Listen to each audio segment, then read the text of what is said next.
businesses in Africa can be very challenging.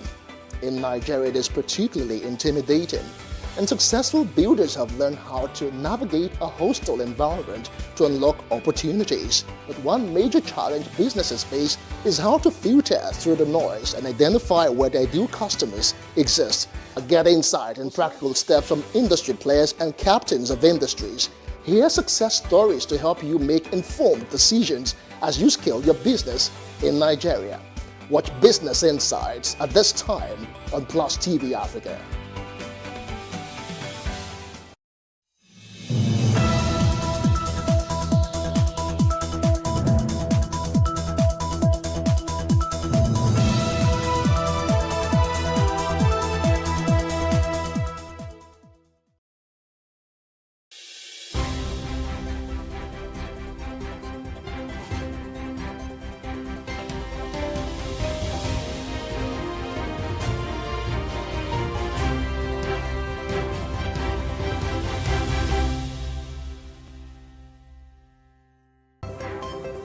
President of the Nigerian Bar Association accuses fellow lawyers of buying judgments.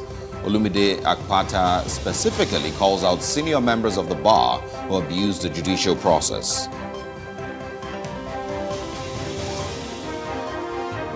And different groups push out different names, including that of the vice president as the preferred successor to President Muhammadu Buhari.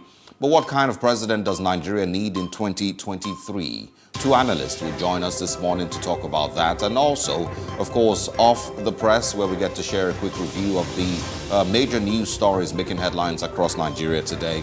And we'll have an analyst, an independent analyst actually, to analyze some of these stories on this very interesting Wednesday morning.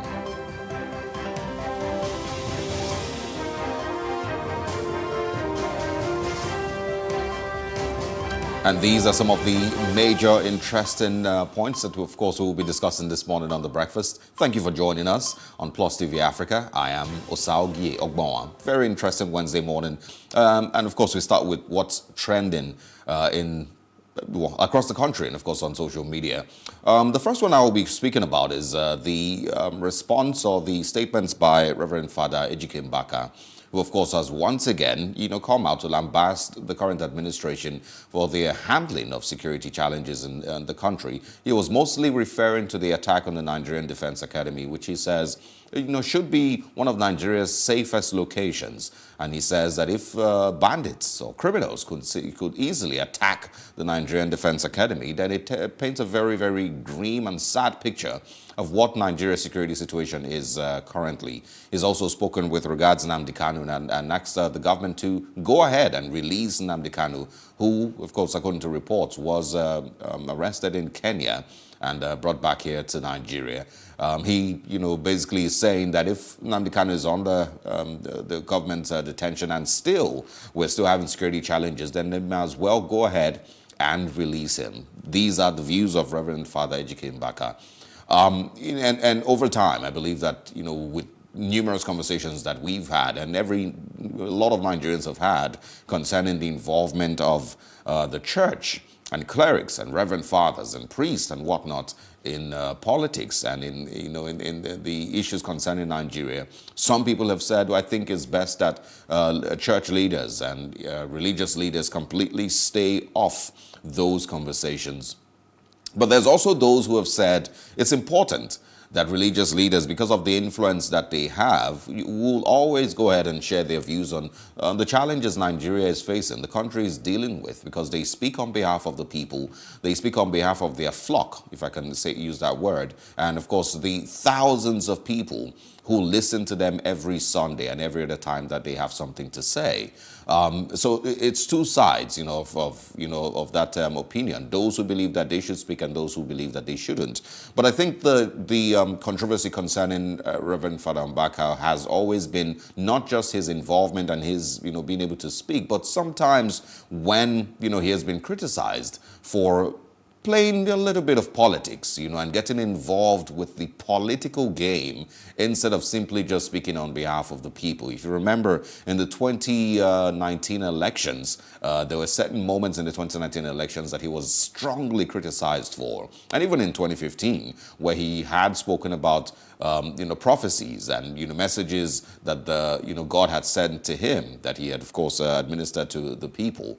Not long ago, a few months ago, he said that he had taken back those prophecies, and God had told him to withdraw those prophecies concerning President Muhammadu Buhari. He's back again in the news, and of course doing pretty much the same thing. Speaking on behalf of his congregation and on behalf of Nigerians, his thoughts concerning the attack on the Nigerian Defense Academy. He's not the only one who has also lambasted the current administration for such an attack, and the fact that such a thing could happen in one of the places that you would expect to be one of the most secure places across Nigeria. He's not alone. A lot of people have spoken in similar tones and said pretty much the same thing. But of course, when a person like him does it, there's always going to be those who say, stay off, and then those who say, yes, go ahead and say it. It is the truth. Once again, Reverend Father Mbaka is speaking from the Southeast. Some other thing that is trending this morning, and this is one that made a lot of conversations across social media yesterday, is the Central Bank of Nigeria's release, and they're, contracting a foreign company called Beat Incorporated to be their partner with the e-Naira, which is meant to be Nigeria's cryptocurrency. It, of course, for some people would be a good thing that Nigeria is getting involved in cryptocurrency and bringing forth, or digital currency rather, bringing forth what it calls the e-Naira.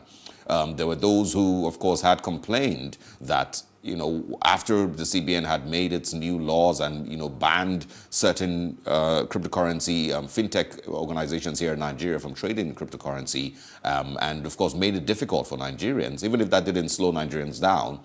They still went ahead to bring forth their own e-Naira and their own digital currency. So there is controversy on that part, and there's different opinions that have risen from that, from that angle. But the main controversy concerning this particular news story is the fact that Bit Incorporated is a startup company from Barbados. I'll quickly share what exactly it is. It is a Barbados-based startup that led development of Eastern Caribbean currency. And, so some people would say, it does have some level of credibility in that regard because it has already gotten involved in cryptocurrency. But the challenge with this is there is a lot of very, very standard and successful fintech companies here in Nigeria that the Central Bank of Nigeria could have reached out to partner with for e-Naira. And it doesn't, sit very well with a lot of Nigerians that we have to go all the way to Barbados to search for a fintech company to help with the e-Naira. How much of that, how much support does that show for Nigerian fintech? And, I've said it over and over that Nigeria as a country needs to make it clear its stance on where we are headed as a country. Are we really, really getting involved with information technology and financial technology? What is Nigeria's plan, and how much support does Nigeria have for homegrown financial technology companies and, of course, information technology startups? How much support is the Nigerian government willing to give to these companies? You might point out the ban on cryptocurrency. You might point out the Twitter ban also, and some of all those things as signs that the Nigerian government may not be totally excited about information technology and its growth in Nigeria, and also financial technology companies and their growth in Nigeria. And so this basically just looked like one more reason to point out that they may not be as interested in supporting those who are homegrown, who have done exceptionally well in the fintech space here in Nigeria. There is that. And also, we've been talking about supporting the Naira, to grow the Naira, supporting Nigerian businesses so that we can keep our money down here instead of having to outsource some of these things and pay in foreign currency to other companies. And this is very similar this looks very much like what the CBN has done once again. Instead of supporting homegrown companies and keeping our currency down here and paying companies here in Nigeria, they've instead outsourced this to a company in Barbados. I'm going to quickly just share some reactions to this from certain social media handlers. This one says, did the CBN ask Nigerian developers to bid for the e-Naira project? A combination of InterSwitch and Flutterwave cannot lead a local consortium to develop e-Naira? He's asking. Was TSA not developed locally in Nigeria? And that is a Treasury single account a couple of years ago. And then he finally says, you think China or India will give yuan, which is the currency there, to a foreigner? These are genuine concerns, and I think he does make some sense. You know, I don't expect that China or any other country there would give their currency to a foreigner to help develop a digital currency. This one here also says, have they not devalued the Naira by outsourcing what we could develop locally? I'll finally share this one here. It says the CBN ditched Nigeria's fintechs and tech bros and outsourced its centralized e-Naira crypto project to Barbados-based Bit Incorporated. So much for Grow the Naira. You don't trust Nigerian fintechs or developers to handle your e-Naira project. They're only good for banning and blacklisting. So this basically it paints a picture of, you know, most of the reactions to the CBN's release saying that they had outsourced the e-Naira project and contracted it to Bit Incorporated, a company which is also a startup somewhere in Barbados. I hope that we can get more reactions to this. Sometime during the week, we'll be able to bring in some guests to share their thoughts on this. Now, let's quickly move on to something else that is trending across Nigeria today, and that is in Cross River State, where a local government chairman, I'm going to quickly share her name, the chairman of Oban Liku, local government area of Cross River State, Honorable Evangelist Margaret Inde, has been criticized for empowering pilot farmers with a hoe, a cutlass, and one tuber of yam. These photos got released yesterday. And of course, it came with the criticism that was expected. One thing that I would say here is I think we should get to a place in Nigeria where it is, you know, we shouldn't just blame these politicians and these characters who support with either, you know, a grinding machine or a tuber of yam or bags of sachet or pure water, as it's locally called, or some of these very, very, very random, shocking things. I think it's also important that we start to criticize the people who accept them. Because if you leave your house and go to the local government office and you collect a cutlass, a hoe, and a tuber of yam as support from your local government chairman, you should be ashamed of yourself. Yes, I understand the need to, you know, blame poverty. Some people don't have a choice because, well, you know, a lot of people are hungry. I'm sure those yams will not be planted. They very likely will, you know, be fried or be boiled or used to make porridge or used to make nsala or, you know, something else that they eat in Cross River State. I'm very sure that those yams will not get to the farm. But it is still very embarrassing. And pretty much the same thing with those who go to collect 5,000 naira when it's time for election. It is time that we as a people start to ask ourselves these questions and start to actually do better. When a politician brings things like that to you, it should be expected as a Nigerian that you shove them away. You know, reject some of all these things because it's an embarrassment and it's disgraceful to see this coming from a local government chairman. Time after time, I've spoken on this platform and said that the local government allocations in different parts of the country ranges between 150 million to 250, sometimes almost 300 million naira every month. That's what local governments across Nigeria, all 774 of them, receive every month. In Lagos, it's sometimes a little higher. So you can imagine how much a local government receives every month. That is, of course, under the control of the local government chairman. It runs into billions of naira every year, sometimes 2 billion, sometimes 3 billion naira every year. Forget about the conversation concerning, oh, governors don't let the local government chairman have full access and, you know, use of their local government funds and some of all of that. That's a totally different conversation. As long as there is a local government chairman, that person is, you know, on behalf of the community or on behalf of that local government, receiving 150 to 300 million naira every month. That should be used to develop that local government, used to pay salaries, used to fix markets, drainages, every single, you know, little bit, you know, bits here and there. But we don't get to see a lot of these things happening. And so how is the person who is receiving that amount of money given a tuber of yam, a cutlass, and a hoe as empowerment to people in the community? Call it pilot farming, call it whatever other name that you want to call it. It's embarrassing, and I think Nigerians should be aware that these things should be totally rejected, and they should be reminded that they should do better. That's what we have for you on Top Trending this morning. Stay with us. We'll take a short break. When we come back, what's in the news this morning? Off the press. Ademola Akingbola will be joining us to share his views on these stories making the headlines. Good morning once again.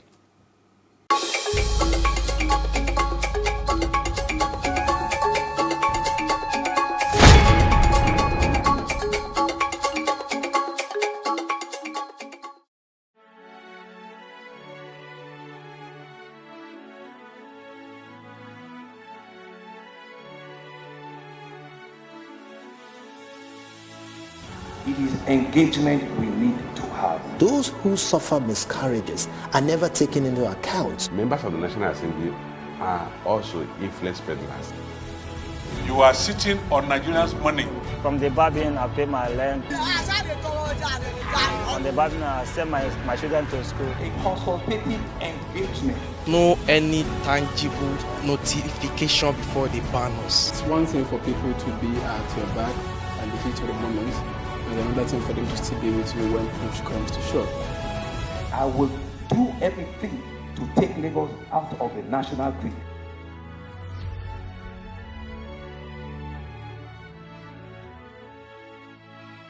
There is no drawing the line. The council culture is wrong. Call out is better. General public perceives it as His Excellency, Her Excellency. What have you done that is excellent? Yes. We've been so battered over the years that we've lost our sense of demanding for our rights. Where you see young girls come out to say, I was raped, there's this attack, this silent attack. Some people would like to keep quiet, but you hear some people come out to say, are you sure?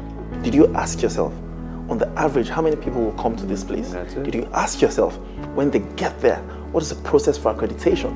You're trying to give money to what? 5,000 people, 200,000 people, you don't even know. These guys are going to pilfer these funds and justify it with this fruitless exercise. It's very annoying to see that even despite all the criticism for this conditional cash transfer, schemes, Nigeria has continued to do worse, on the poverty index.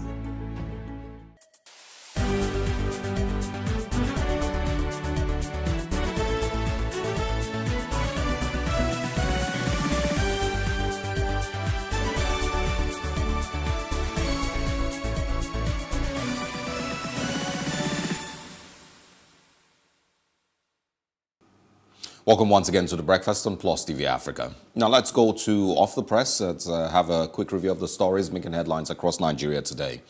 I'm starting with the Daily Independent. We'll be sharing that with you on your screen in just a few seconds. Just before we also introduce our guest, the big one on your screen this morning. Yes, there it is. It says Buhari backs Buni as forces ask him to quit as chairman. Stakeholders want Tinubu to speak out. Masari orders closure of major roads in Katsina to tackle banditry. Bans lorries from moving cattle to other states. Also, Nigeria attracts $10.1 billion foreign investments in 6 months. Minister says, and also says, country's economy getting stronger. September 4th, APC local government congresses, I took that already. Labour kicks ahead planned electricity tariff increase. And also CBN asks banks to publish names and BVN of forex policy defaulters. 2021 UTME, varsities, polies, COEs at liberty to set cutoff marks, says JAMB. May prosecute institutions that violate central admission guidelines. No new constitution, no 2023 election, Afenifere insists. Ondo outlaws open grazing as Akeredolu signs bill into law. And also telcos lose revenue to slow deployment of 3G and 4G. That's on the Daily Independent. Now let's see on the Punch newspapers this morning. Compulsory vaccination. NMA, Johesu kick as federal government threatens sanction. You can't force people, enlighten them. NMA health workers advise federal government. And also court stops Edo from enforcing the sanctions on vaccination. People who reject vaccine endangering others. Rules will be applied, says NPH CDA boss. Still in the news, 6 Tucano jets cost almost $500 million, says a United States envoy. Courts order interim forfeiture of Abiodun's Abiodun aids bank accounts and house. And also, we owe salaries due to paucity of funds, says Akeredolu. Afenifere tells Nigerians to defend themselves against bandits. Fix your cutoff marks, JAM tells varsities and others. We can also find on the Punch this morning, PDP leaders visit Jonathan, beg ex-president to stay. A few others on the Punch this morning. Open grazing, Lagos, Delta, Cross River bills pending as deadline ends today. 6 million electricity customers still unmetered amid federal government schemes. And also Pengasan blames rising cooking gas prices on Forex. Out of school children, federal government not responsible, says Oshimbajo. And also the Nigerian Tribune this morning. September 1st anti-open grazing deadline, where southern states stand. Conflicting court orders, CJN summons chief judges of Rivers, Kebbi, Imo, Anambra, 2 other states. And also Oyo records vaccine-derived polio case. Kano has 2 million drug addicts, says NDLEA boss. And we can also find here Plateau military warns residents against self-defense. All right, we'll move away from the Nigerian Tribune and quickly get on the stories from the Guardian newspapers this morning. Federal government set to sanction Nigerians refusing COVID-19 vaccination. Court restrains Obaseki from making vaccination compulsory. Edo civil servants get 7-day ultimatum to get inoculated. JAM abolishes own cutoff marks. Tertiary institutions to decide. And also states, not federal government, should be blamed for nation's education woes, says Oshimbajo, the vice president. Motorcyclists defy ultimatum, take over Obalende Ikoyi axis. Still on the Guardian this morning, Akeredolu ignores Mietiala, signs anti-open grazing bill into law. Good morning to Ademola Akingbola, publisher of the Podium Media. Thank you for joining us. Morning. Thank you for having me here. Great to see you.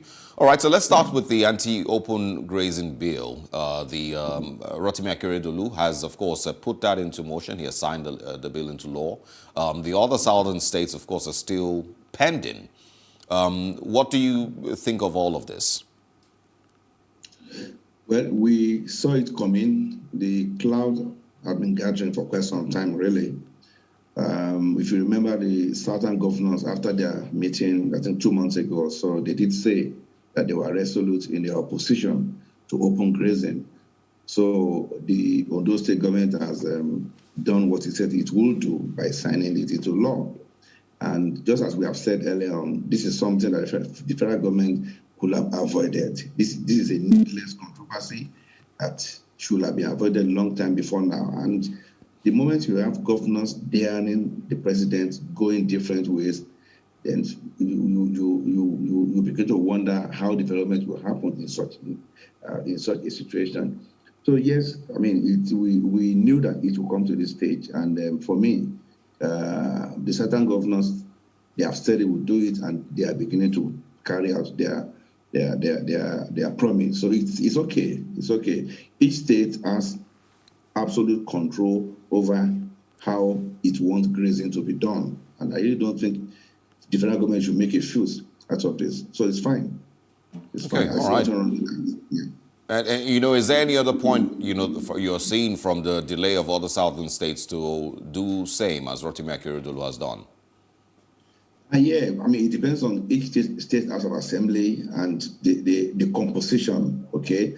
Akeredolu being a learned governor, himself being a senior advocate of Nigeria, has developed the courage and probably is taking his time to study the laws of the land, and he knows that he is on the right course.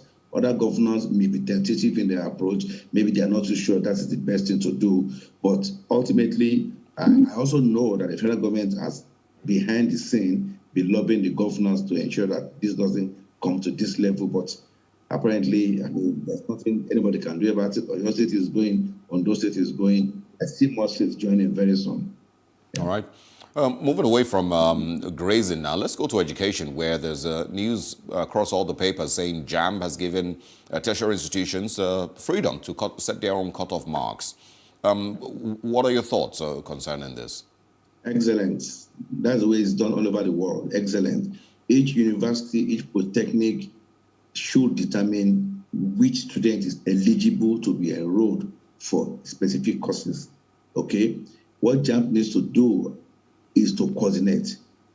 Okay, as far as I know, in developed world, universities, they have their own criteria, they have admission requirements, and they are able to really oversee all of this. Okay, what we find in Nigeria is that some students, they pass JAMB and they fail post-JAMB. Okay, so which means something is wrong somewhere. Okay, at the same time, I don't know how JAMB will do this. There needs to be some checks and balances. I wouldn't want the universities to have absolute control. Okay, being who we are in Nigeria, the corruption in the education sector and all that, standards may nosedive further if there isn't any form of check and balances from a central coordinating body. But all in all, it's a good thing for universities to have more say on admission requirements and the entire process. Yeah. Yeah, but that is there a fear that some universities, in order to accommodate more of their students, and I'm bringing this up because of the controversy we've had concerning Unity School cutoff marks and over time, is there a fear that there might be some universities that might have an extremely low, reasonably low cutoff mark and eventually not be able to produce good quality education or good quality students or graduates rather? Absolutely, and that's why I said that we shouldn't give them absolute control. Okay, I don't know how this will be worked out, but there needs to be a central coordinating body that would have a say in the final selection process. Otherwise, universities, the standards will go down further. If you look at what's happening in private universities, private polytechnics, it's so sad. Okay, that graduates of Nigerian universities cannot even fit into any private sector. Most of them, and that starts from the admission process. When you admit students who ordinarily should not have been admitted, they go through an education system that is compromised and that is not really up to standard. You produce mushroom graduates who have little or nothing to add to the economy. Okay, so I agree with you. That fear is there, is real, and it needs to be addressed. All right, and then, moving away from education now, let's talk health. There's, of course, stories across all the papers. Nigeria that, has done vaccinations of maybe 4, million. The last AstraZeneca was just about 4 million doses that arrived. But there are conversations about sanctioning Nigerians who refuse COVID-19 vaccinations. And in Edo State, there's even, stricter sanctions asking that people would not be able to get into banks and, public spaces if they have not been vaccinated. Do you think we are ripe for such conversations and such sanctions yet? It's preposterous, really. It's against common sense, because I've not seen any country in the world where this is taking place. In US, in UK, in Canada, where they have adequate vaccines, they are not forcing people. In Nigeria, where you don't even have enough vaccines. So this is a distraction that we don't need, okay? If government is really interested in having more people get vaccinated, there are moral suasion, mobilization, encouragement, as it is being done all over the world. You can't force people because it is within their fundamental human rights to accept to be vaccinated or not, okay? So what you can do is to put measures in place to ensure that public events, public places, there are tighter restrictions on who comes in, who does not come. Okay? I mean, and the other side to it, how are you going to enforce it? Anyway, I go to enforce it. I go to ask them to carry their vaccination card all over the place. So it's something that, one, it cannot be fully enforced. 2, it's not necessary in a country where you don't even have enough vaccine. All this energy should be directed towards getting more vaccine to the country. Okay? This energy, this time that is being wasted should be focused on, let's get more vaccines wherever we need to get them. So it's a needless discussion, it's a needless threat, and I want to believe that somewhere along the line, someone will come out to dispose that threat. Yeah. No, it's against common sense, yeah. Let's see how it goes. And of course, I believe that there's more AstraZeneca vaccines that are being given as it stands. I think that started sometime this week, and also Moderna vaccines, just to put that out there for everyone who is still unvaccinated and would like to get a shot. But we still don't have up to 30 or 40% coverage of the population, do we? No, we don't. No, we don't. No, we don't. So what's the fuss about? Yeah. All right. The Vice President is in the news. This is on The Guardian. It says states, not federal government, should be blamed for the nation's education woes. And that's coming from Vice President Yemi Osinbajo. Do you think he has a point? He has no point. Unfortunately, he has no point. Both should be held responsible. First, education is on the concurrent list, okay, which means both state governments and federal government, they have equal stake in it. So the federal government has been mushrooming universities all over the country. The federal government is not funding education. Why is ASU going on strike? Is it the business of state governments to fund ASU? No. Universities are not being funded. Research works are not being funded. So that is the aspect that concerns the federal government. State governments also, they have the State Universal Basic Education Board under their direct supervision. What's happening to the funds there? So what Osinbajo meant to say, I want to believe that what he should have said was that state government should account for the funds that have been directed to SUBEB, okay? State primary education primary and secondary education is solely under the control of the states. So whatever happens there, the state government should be held responsible. But federal universities, the federal government has full responsibility. So both the federal government and the state government should be held responsible. The vice president shouldn't dodge this, shouldn't play politics with this. Government at all levels have failed woefully in education management in Nigeria. Education is not being well funded. The little funds that have been allocated have been diverted for purposes that have nothing to do with education. So local government, state government, federal government, they are all to blame for the parallel state of education in Nigeria today. Something that I mentioned yesterday, one of the things that we discussed yesterday with the ASU president, and that was Nigeria's interest in education and the interest of the current government to actually invest more in education. What do you think the government is or has failed and is still failing to do with regards to investment in education? Is it infrastructure that is the challenge, or just making education more accessible to more Nigerian kids? Over the years, you find that successive governments have always voted more money for defense and other mundane activities over education. Education has never gotten a significant portion of the budget. So one, underfunding is a big problem. Two, infrastructure is also an issue. Of course, underfunding results obviously in poor state of infrastructure, poor condition of service. Okay? Education has hardware and software. The hardware, the classroom, the infrastructure, the software, the lecturers, the teachers. Are we taking care of them? No, we are not. So government has failed on both sides. We are not building good infrastructure, no world standard educational infrastructure. We are not taking care of the lecturers. So where is the money going to? So on both sides, we are not doing well. We're not doing well at all. All right. I mean, why should ASU be going on strike all the time? So government has not done well at all. Okay. It's not something that we should be proud of. Some other thing, that I want you to speak on, it's not in the news this morning, but it is the, I think it came out yesterday, the controversy concerning the CBN contracting Beat Incorporated, a Barbados-based fintech startup, to, of course, be, a partner for eNaira. There's a lot of people who have, spoken very, very seriously against it, and are hoping that it be reversed. Do you think that we could have done different? Yeah, my own concern is that the process was not open and transparent, as in everything Nigerian.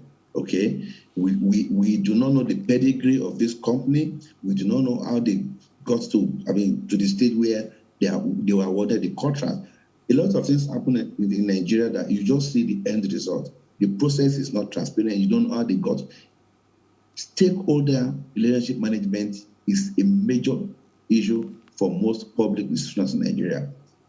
You want people to support your policies, you want them to implement these policies, you don't even carry them along, you don't sensitize them, you don't educate them, you don't reorientate them. Suddenly you announce policies and people begin to suspect, people begin to wonder, where is this coming from?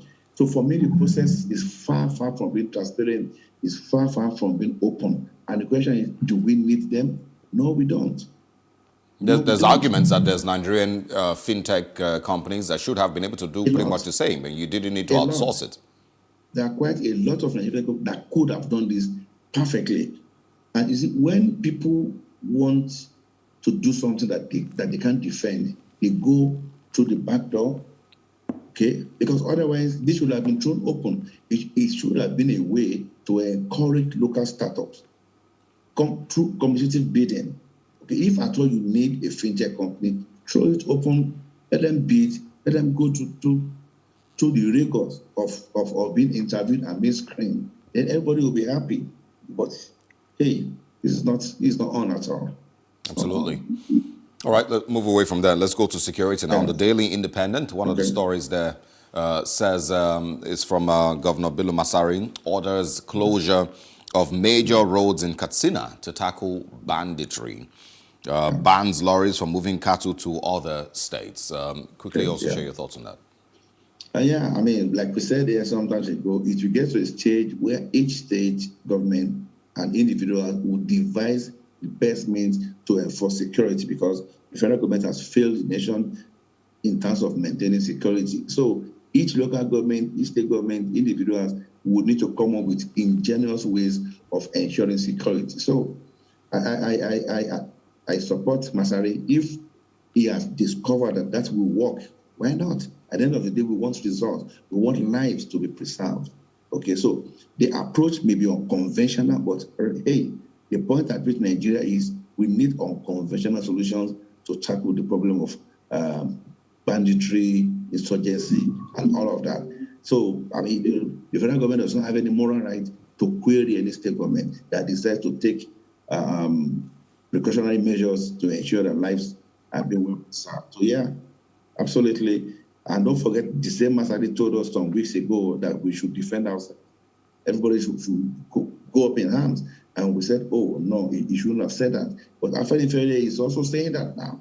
They're asking people to defend themselves. So what are we tending towards? Anarchy. Absolutely. Would you describe it as lazy, how well, we have simply just accepted to name these criminal elements bandits without digging deeper to find out who exactly they are and what exactly they want? Because when you give them that name, you know, it's a different case if they are, you know, robbing people or stealing property. But these people don't seem to be taking any property. They are simply terrorizing and killing people. Yeah. They are terrorists. They are not bandits. Because bandits, to say they are bandits is putting it mildly. Okay? And I think banditry was coined by the media. Okay? Let's look at the activities of these guys. Like you said, they kill, they maim, they destroy. They don't do this for the money. Most time when they kidnap, they collect the money and say, kill people. So they are terrorists. And the earlier we upgrade the term that we're using for them, the better. You keep calling them bandits are just mere thieves who loot, who steal, and don't kill. But these guys are killing. So they are terrorists, they're enemies of the state, and they should be treated as such. So yeah, you are right. Calling them bandits, it's like slapping them on the wrist. But it still is difficult to understand, because if you look at Boko Haram or ISWAP, you can tell, you know, from what we've experienced over time that they have a motive, they have a reason for their atrocities. I think it was yesterday or 2 days ago there was another attack by ISWAP. But you can tell that there is a reason behind some of the atrocities and the killings that they've committed. But bandits, you know, there's no actual story behind these persons that we've called bandits. There's no leadership either. There's no foundation for calling them bandits in the first place. No. And to make matters worse, we have coined another word: unknown gunmen. Okay, so bandits, unknown gunmen. How can gunmen be unknown? in a serious country where you have all the military institutions functioning or supposedly functioning. Okay, so it is an organized syndicate, it's an organized terrorist cartel that has sworn to destroy government activities, to maim, to kill. And I'm surprised that the federal government has not deemed it fit to declare the state of emergency in Plateau State, in Benue State, in Zamfara State. Because until you do that and you roll out the soldiers, you are not going to get to the root of this matter. So for now, we are treating these guys with kids' gloves by saying they are bandits. They are not bandits, they are terrorists. Okay? And we should stop saying they are unknown gunmen. Saying they are unknown gunmen is like saying the security apparatus has failed. We know it has failed. But are we now going to throw our hands in the air and say, oh, oh God, help us? So yes, there is a mission, there's a vision, there's an organized approach towards this crime, and they are being well funded. So it goes above banditry. This is much more, it's worse than banditry. And if we don't see it that way, that will define the way the federal government will really treat them. They should be treated as terrorists. If you ask me, they are terrorists. Hopefully we might come back to this, to quickly speak on the state of emergency perspective. Well, let's move on to something else. Still on the Daily Independent, it says there the Labour kicks ahead of a planned electricity tariff increase. The EKEDC spokesperson, has denied that was true. But of course, we know the way things play out in Nigeria. There's rumors here and there, and eventually it becomes reality. What are your thoughts? Well, for now, it is still a matter of conjecture. It's not been officially announced. So let's hope and pray that it won't come to that. But the question is, if eventually they go ahead to increase the rate, what can we do? These companies have been privatized. Haven't they? They've been privatized. Okay, when NEPA was unbundled, they cannibalized NEPA and they handed NEPA over to all these guys. So it's like we've given them the free rein to do whatever they want. So in the face of the law, what can we do? We can protest, we can shout, but can we stop them from doing these things? I do not think so. I really do not think so. Well, there is the NERC, that I believe should be able to take a stand, when, they might be going overboard. But let me ask you, as the Nigerian Communication Commission be able to stop telcos from doing all the nonsense they do? No. The Nigerian, has CBN stopped banks from extorting customers? No. In Nigeria, the regulatory agencies exist only on paper. By default or by design, they are ineffective. And stories are all over the place that most executives of these agencies are on the payroll of the companies they are meant to supervise. That's why they are not effective. So the Nigerian electricity regulation and Nigerian company should have been proactive about this. But it's just keeping quiet. So what I see going on is that at the end of the day, they probably will announce an increase of maybe 50%. And NERC will intervene to say, no, bring it down to 20%. At the end of the day, they will say be an increase. That has been the pattern in Nigeria. And people will think that, the NERC has intervened, they've saved us. It's a script that has been written out. And each time this thing plays out, they get away with it. And you and I, the people who are the receiving end, we keep holding the short end of the stick. So that's why I started by saying, can we even do anything about it? Who is going to save us? Nobody. What is going to save the common man? Reminds unfortunate. Reminds me of the Adams Oshomole days as NLC chairman, where there's an increment to a particular figure, there's a protest, and then it comes down, but never goes back to where it was coming from. No way. That's what's going to happen. That's Nigeria for you. Okay. Fuel price, the same thing. Just wake up, it goes up. Then they negotiate, and they say, okay, bring. So it is script that has been carefully written, and they are following the script. I mean, they start by what do you call it, flying some kites, and they allow the discussion to go on in the public space to gauge the mood of the people. Then that helps them to know exactly where to fix the price. So, all right, no new constitution, No 2023 election, and that is from Afenifere. It's on the Daily Independent still, bottom right of the page. No new constitution, no 2023 election. Mr. Akimbola. Yeah, that's the way it should be. But you and I know that that's just a soundbite from Afenifere. I mean, I have gotten tired of people making statements that they cannot enforce. We all know that we can't have a new constitution between now and 2023. Simply because, one, the National Assembly that is mandated to do it is not even thinking that direction. So that's not going to work. And Afenifere cannot go ahead and boycott the election because there's no new constitution. That's not going to work. That is the desirable thing to do, okay? That is what I would have loved to see. In fact, if possible, let's postpone 2023 election until we resolve this constitutional crisis, until we have a constitution that Nigerians will be proud of, until we have a constitution that serves the interests of the people. That is the way it should be. But I like to be realistic most times. I don't see that happening between now and 2023, but except by proclamation of National Assembly to say, look, there should be no election until we fix the constitution. They are not saying that. It's not on the front burner for them. It's not important to them. Yeah. All right. Back to security discussions. Now talking about Tucano jets. The U.S. envoy is saying that the 6 Tucano jets cost almost $500 million, Mr. Akingbola.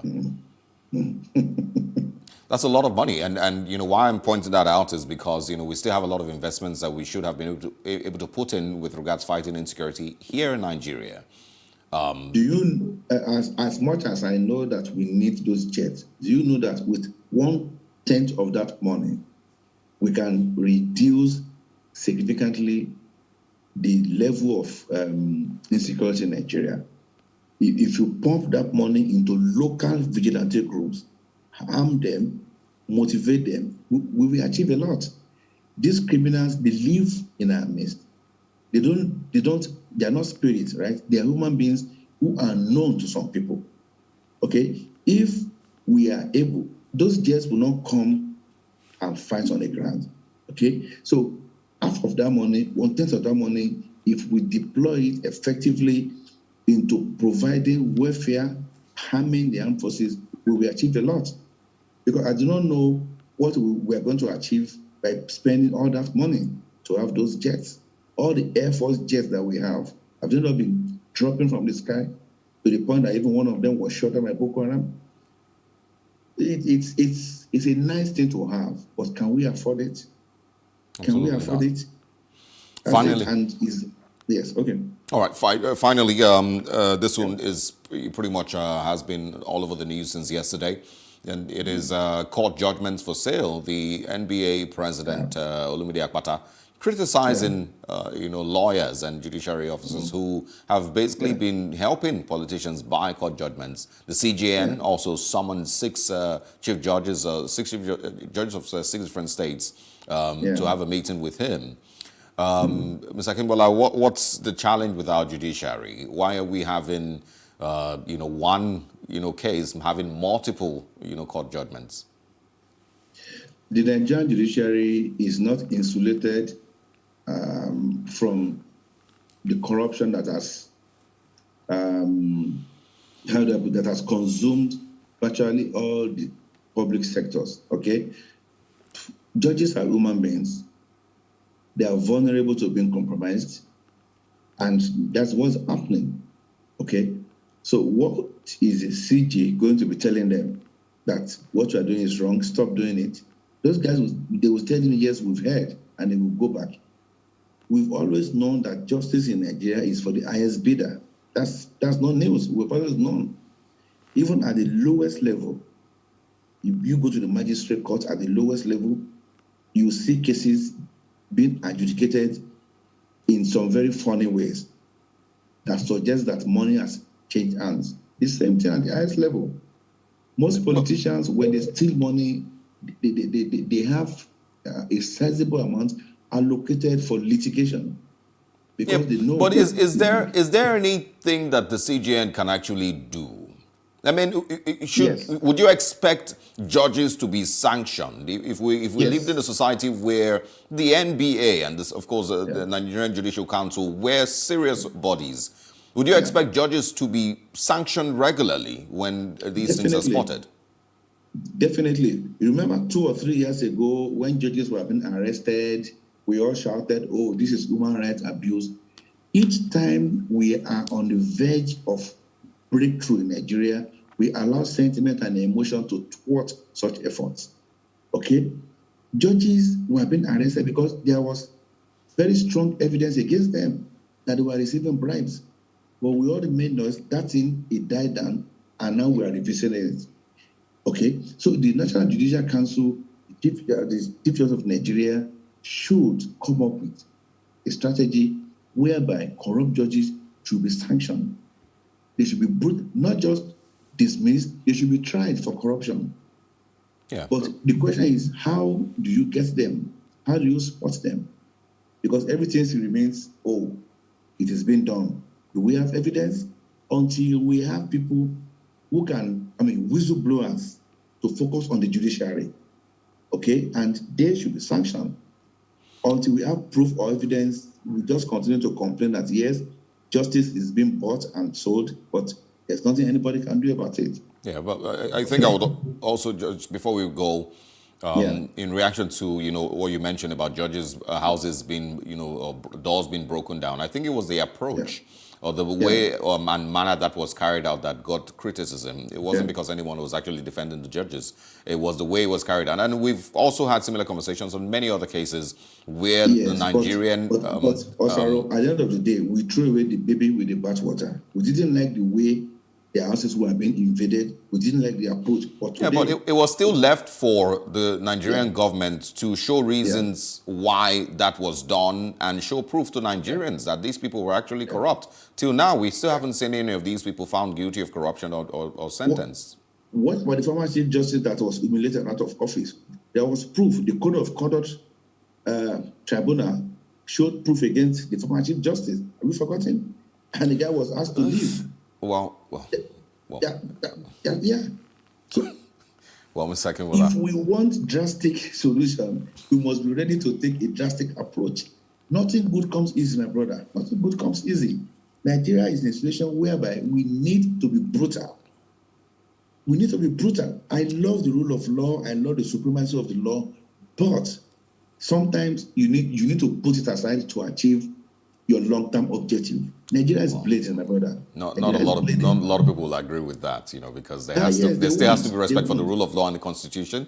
And unless we have systems that make sure that you can't beat, being caught, when you fail, then we're going to continue to use this very, very, crude means for justice. It's pretty much the same thing we've complained about with Nigerian police, arresting people recklessly simply because they look fraudulent or they smell fraudulent, and eventually there's no case. But anyway, it's a totally different conversation. We'll get there one day. Hopefully. Demola Kingwala, thank you very much. I enjoy speaking with you in the mornings. Have a great Wednesday ahead. Same here. Thank you. Bye. All right.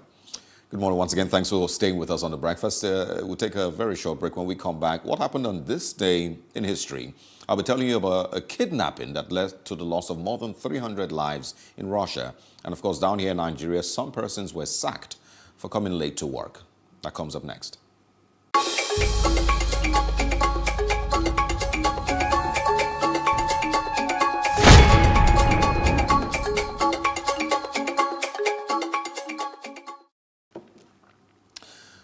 Welcome back to The Breakfast on PlusTvAfrica. A little bit of history. Let's go back to the year 2004 in Russia, where there was a very, very shocking attack by Chechen separatists on a school in Russia. They eventually held hostage more than 1,000 kids, and this lasted for longer than could have been imagined. It eventually led to the loss of over 340 people. It was an armed gang of Chechen separatist rebels who entered a school in southern Russia and took more than 1,000 people hostage. It happened on the 1st of September, and it was the day of the new school year for millions of students across Russia. Nearly 314, this is the sad part, about half of them died in the ensuing 3-day ordeal. The rebels stormed the school at 9:30 a.m. just after a ceremony celebrating the new school year had ended. The rebels, of course, placed children into the room and, of course, placed explosives at the entrances and exits to the room and the auditorium, school auditorium, where they were all held.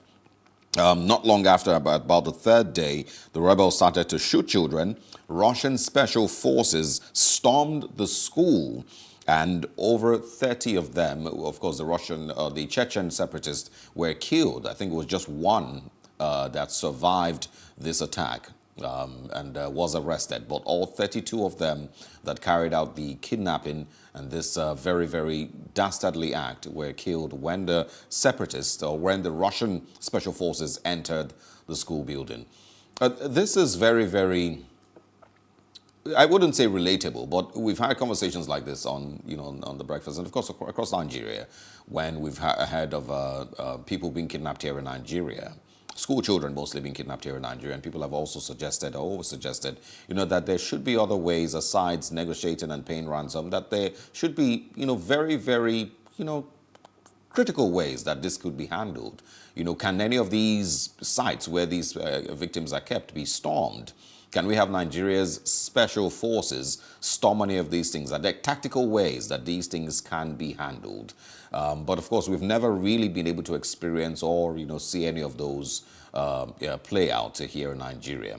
But that's what Russia had to do. And since then, I don't think we've heard anything about Chechen separatists kidnapping 1,000 students or kidnapping anybody for ransom or for any other reason.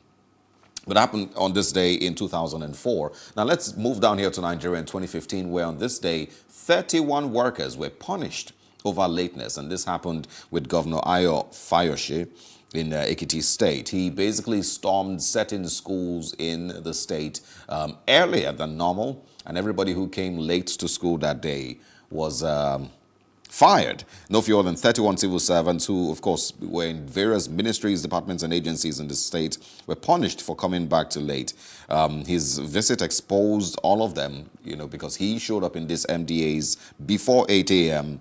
in an unmarked car without the usual convoy and aides, ordered the gates of the secretariat locked after him. Okay, this wasn't actually in schools, this was in secretariats. And of course, the unsuspecting civil servants walked into the hands of the waiting governor, who kept watch at the gate.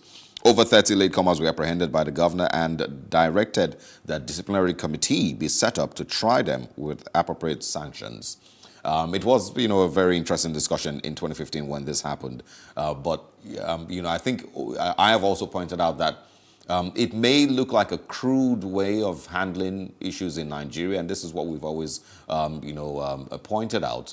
The fact that we need to have systems, we need to have better, systems that operate, that make it more difficult for you to break the law, more difficult for you to evade punishment when you break the law, when you go against the rules. Well, instead of having those proper and interesting systems, we then have very crude means of carrying out these things. In 2007, I believe, when Enugu State government, when Chimaroke Namani finished his tenure, and of course it was taken over by Sullivan Chime, there was something that was very interesting about the way Sullivan Chime ran his government. He used to once in a while drive around town and look out for street lights that were broken, look out for traffic lights that were no longer working, look out for roads that seemed to be, getting spoiled even after they were fixed. And he will call the commissioner or whoever it is whose department or whose agency is meant to be handling that. He will speak with them and warn them, give them an ultimatum to ensure that it is fixed. That was him getting himself involved and getting to be hands-on with what was going on in the state. And if you notice, between 2007 and about 2010, Enugu State changed completely, and Sullivan Chime has been praised as one of the best governors that Enugu State has ever had. So it is really, I'm sharing that story because I want to encourage, or I want to just point out the fact that you're a governor and you're in government house doesn't mean that you should not be able to every now and then have your hands on ground, be able to observe for yourself. Yes, you've appointed people. Yes, you've put people in these positions to handle these things. But at times when they are failing, it's just responsibility to ensure that these people don't embarrass your government, because you will be blamed. A lot of people will remember who's commissioner for this or commissioner for health, commissioner for education. A lot of people don't even care. It is the government and the governor who gets to be blamed for some of all these things. And the failure, of his government to, ensure a very, very or better society. And so Ayodele Fayose may have been criticized for taking those steps because they're pretty crude. But, there is some sense in what he did. And this happened in 2015. Stay with us. Our first major conversation for today, we're going to be talking about the president that Nigeria needs in 2023.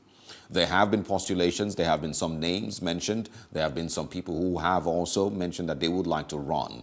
But what does Nigeria really need? That's what comes up next. We'll be joined by Ezekiel Nyaitok and Nick Agule, both public affairs analysts, to share with us. Stay with us.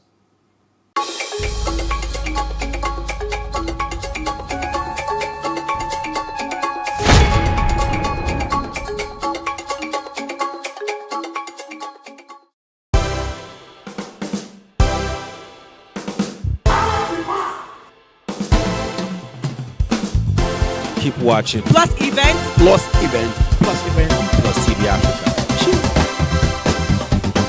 Missed out? Don't be left out as we bring to your screen your favorite social diary events on Plus Events, bringing you fun, information, and of course, entertainment.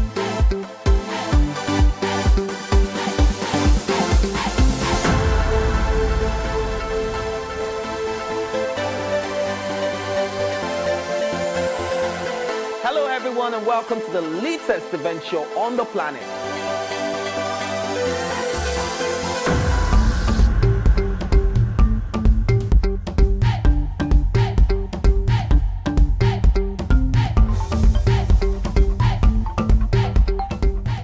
Stay glued to PlusTvAfrica every Saturday and Sunday, 4:30 p.m. West African time.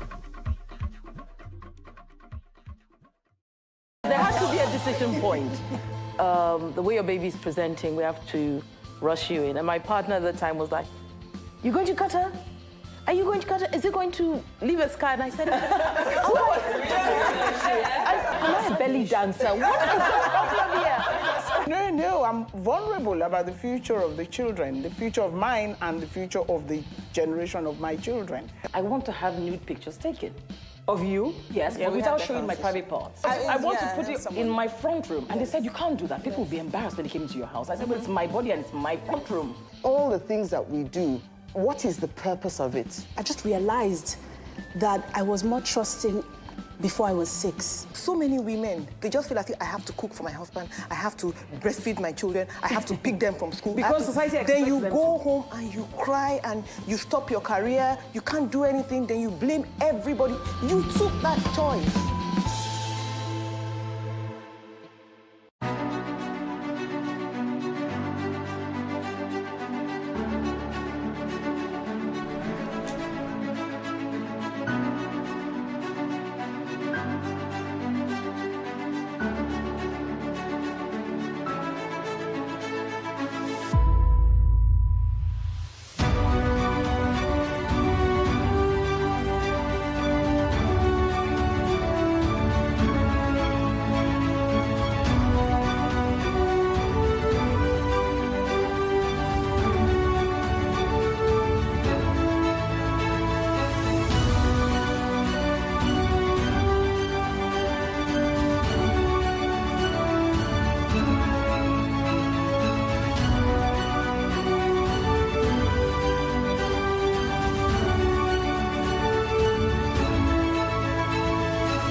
What we do not understand, we will stigmatize.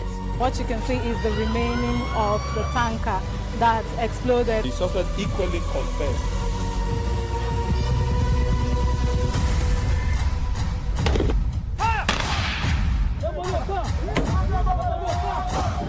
Now 500 naira they collect am. If you no talk, dem go beat you. Now 2,500 I dey pay.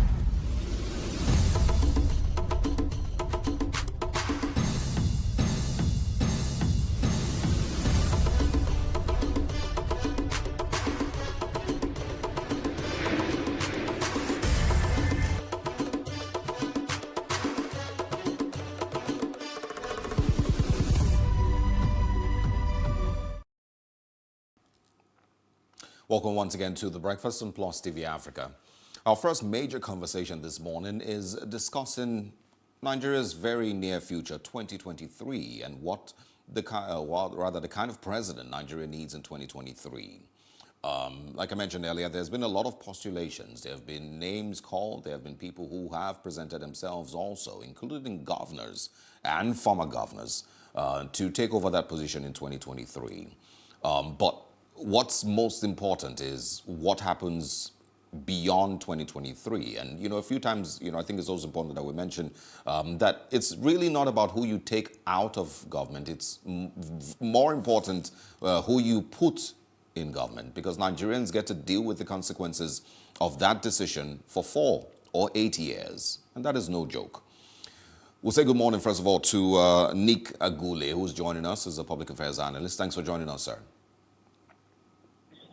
Good morning. Thank you very much for having me. Great to have you on the program. Before we get into what Nigeria needs in a person, let's first of all start with what's important that Nigeria needs to do system-wise, Electoral Act-wise, Constitution-wise, in order for us to have more faith in, the build-up to 2023. Thank you very much. Certainly, like you have said, Nigerians have lost faith in the electoral process. I do a lot of advocacy, trying to bring Nigerians to the ballot box, telling them that the ballot box presents the best possible opportunity for us to get the leadership that this country needs. And I have met with serious resistance, especially from the educated class, the well-to-do people, the people that most likely will not say their vote. They don't want to come to the ballot because they say that their votes will not count, their vote won't matter, that the politicians, have already set in place machinery to rig the elections. Some are fearful for their own security. So the electoral process needs to be strengthened, especially in the light of the debacle in the National Assembly regarding the electronic transmission of vote. This thing cast doubt in the minds of Nigerians that the electoral process is going to be free, fair, and credible. So what needs to happen is that the president needs to assent to the electoral bill that is on his table. There were 2 bills, 2 important bills that the National Assembly passed shortly before they went on recess. They passed the PIB, the Petroleum Industry Bill, and the Electoral Bill. The president, on his return from the UK, even while he was in isolation, quickly assented to the PIB and ignored the Electoral Bill. So this thing sent the wrong messages to the minds of Nigerians that the government is ready to conduct a free and fair and credible election. So the pillars of democracy, one of which the sanctity is the sanctity of the electoral process, has to be defended. Without this, Nigerians are not going to come to the ballot. In 2019, only 30 million people came forward to vote. And I believe that there are more than 100 million eligible Nigerians who are above 18 years that should come to the ballot. So I agree with you that the electoral process is also an issue. All right. Hopefully, we would get to speak more on that and, see if there's any changes that can be made in the build-up to the elections, in about 2 years. Now, let's talk about the person. There have been postulations. I'm sure you've also seen some names mentioned. There are people who have also brought themselves forward. There've also been, if you watch closely on social media, some pairings that have been made to say, oh, do you think these two will make a good pair for 2023? Do you think this person, from the south and this one from the north will make a great pair? But from what you've seen and what Nigeria currently is dealing with, what kind of person would you think, or would you suggest that Nigeria must do all it takes to put into that position in 2023? Thank you very much for that question. To me, as a person, I believe that there is one key criteria, one key quality that a man or woman aspiring to leadership at any level, president, governor, local government chairman, must have. And this quality is compassion. We need a man or woman that has a compassionate heart. A man or woman whose heart breaks down if they see the suffering of the people, and they are determined to do something about it.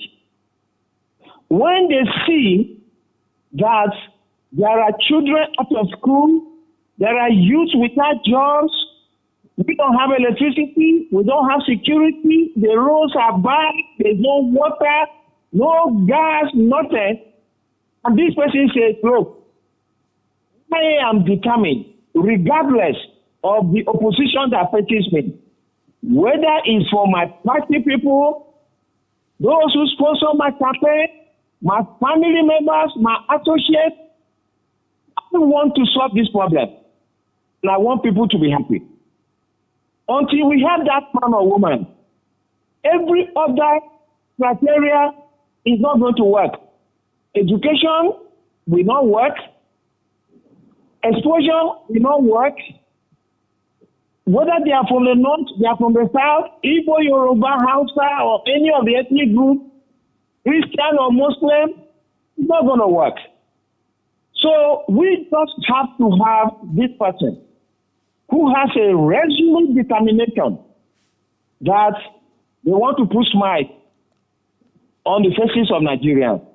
Someone that wants to lift Nigeria from where it is now and place Nigeria where it is supposed to be in the Committee of Nations.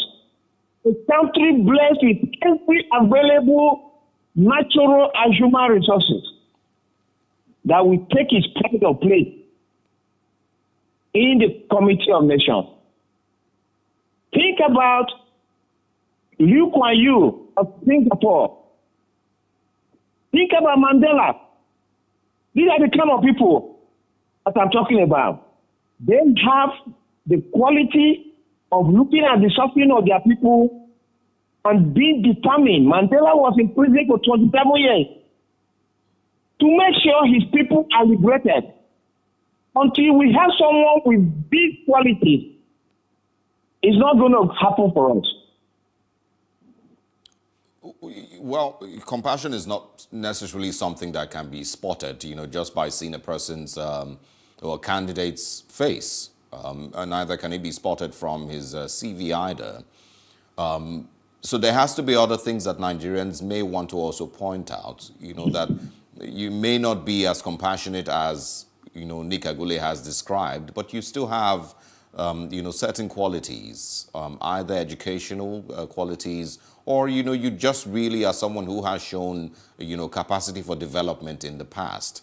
So are these other details here and there also important?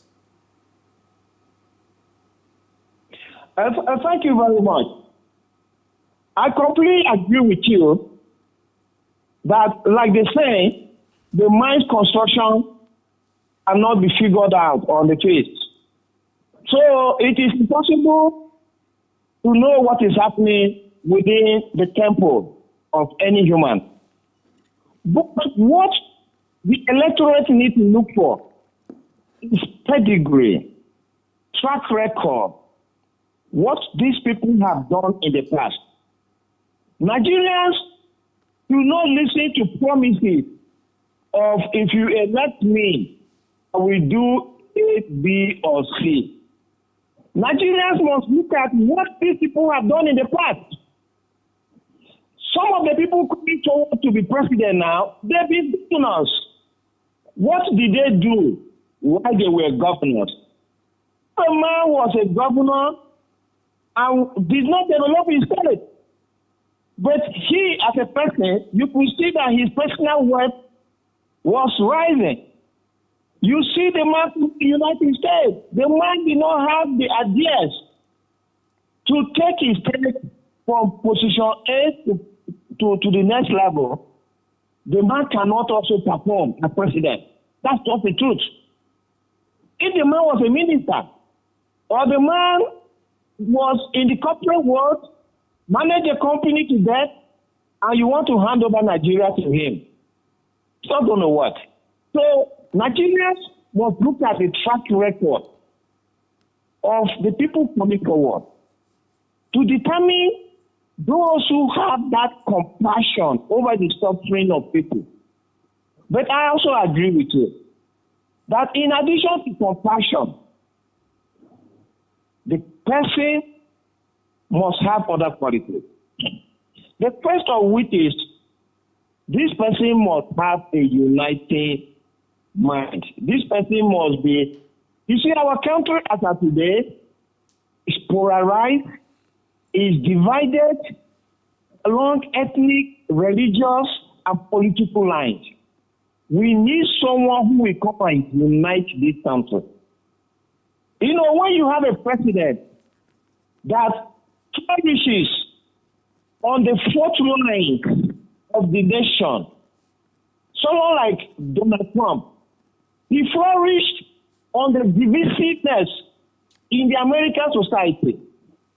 Such a person is not going to unite the country and bring the nation together to begin to journey towards a common destination. Plus, we need a person to have the right level of education. We need a person to be a visionary, a person that looks and says, look, this is where I want to take Nigeria to. We need an economic manager. You know, Nigeria has probably what I will call the best economy in the world. And I mean what I'm saying. In my line of work, you know, working for international oil and gas companies, I've traveled to nearly 40 countries in the world. I'm in a position to say that I have never seen a country as endowed as Nigeria. Yesterday, for the first time, despite the over 20 years I have been in the oil industry, I read a story in one of the major newspapers in Nigeria. And this story was about Nigeria is importing gas. And the FIRS decided that they will place VAT of 7.5% on gas imports. And because of that, the cost of cooking gas has more than doubled. Since yesterday I read this story, it has not been all right. My mood has been terribly battered because Nigeria is producing this gas and setting this gas on fire in the Niger Delta. And then Nigeria is going to import this gas from other countries and bring it in. No. There's a problem. We need a president that will look at something like that and say, it can never happen. Why are we going to be clearing our gas and then going to other countries to import gas? If a farmer harvests yams after suffering to cultivate these yams, sets the yams on fire, and then goes to somewhere else to go and buy yams at a high cost for the family. I think in Nigerian parlance, we will say that father is mental. All right, hold on, we Mr. will say he has a spiritual problem. Yeah. Hold on, So we need a Mr. president that will say no to speak like that. All right, hold on, Mr. Gule. I need to bring in Ezekiel Inyayetok, who's also joining us this morning. From what Nika Gule has mentioned, there's a lot of things, that, would be expected for whoever wants to take that office. But the fears that I believe Nigerians have is, the frailty and, the weakness with campaign speeches. We've had a lot of people who have said so much. They've spoken about anti-corruption, spoken about security, spoken about, all sorts that they would love to do when they get into office. That eventually didn't happen. We, of course, have people who can make the best campaign speeches that eventually are all useless once they get into that office. Mr. Inyayetok, I want you to, share with us, what do you think should be the strongest campaign point for any person who's getting into position in Nigeria, in 2023? And the reason I'm asking this is because we can complain about our economy, we can complain about security, we can complain about corruption. There's so much. We can complain about infrastructure. But there's certain things that I believe Nigeria is currently dealing with that if they aren't fixed, it may be impossible to achieve any other thing in the future. So what would you suggest should be Nigeria's, or whoever it is, the strongest campaign point for a person who's looking at 2023? Okay, thanks for having me. And sorry, network tried to make me not to be here, but I think we won at the end. Before you recruit anybody for any office, the very first thing you do is to define that office. What is the office of the President of the Federal Republic of Nigeria? It's not general now, because what applies in Ghana might not be applicable in Nigeria because of who we are, the systems we are. The office of the President of the Federal Republic of Nigeria, does it have any peculiar marching order? It is when you have defined that office, it's when you have looked at the fundamentals that you can now have a benchmark for you to profile the different people. If you look at the marching order is in, chapter 2, section 14, subsection 2B of the Constitution of the Federal Republic of Nigeria. And it states, the security and welfare of the people shall be the primary purpose of government. That's marching order. Second, you look at the environment. Nigeria is a country. Is it a monolithic country? Is it a multi-religious country? What sort of country is it? Nigeria is an amalgamation of the North and the South. Nigeria has very many nations within the country. Nigeria has very many tribes, so many tongues. They have two dominant religions. These are the dynamics of the constituent part of this country. Now, what makes a nation? It is that the different constituent parts have agreed to come together on the understanding, in the case of Nigeria, of equality.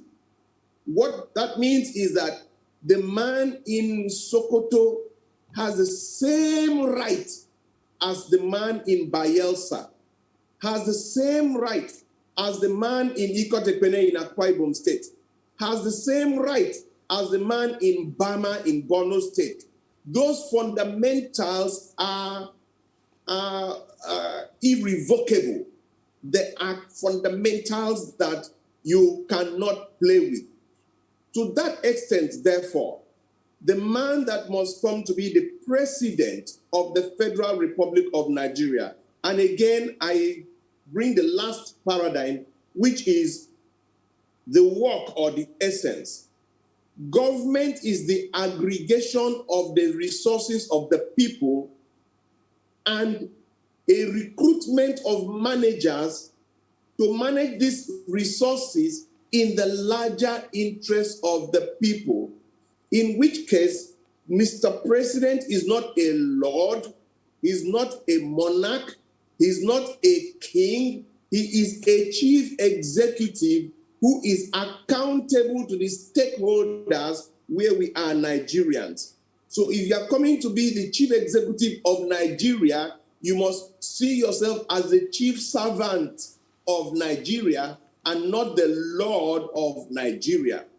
All this put together defines the background, the marching order, and of course the job description. When you have put all that together and you now come to the contemporary situation we are in today, we are faced with a situation where we are the poverty capital of the world, number one. We are faced with a situation where we are one of the top 3 most terrorized nations in the world, number two. We are faced with a nation where our infrastructure have deteriorated and decayed. And above all, we are faced with a nation where the people have lost confidence in the system and as a result are resorting to self-help. So that man that will be the president has to be a man that has the capacity, the competence, the character. Capacity means that he can sit down, understand the problems and the challenges. He is also in tune with the times, in which case he has a capacity to have an understanding of the economic dynamics, to look at every aspect of the challenges that we have. And then he has a character where he understands that every Nigerian has as much right as the other.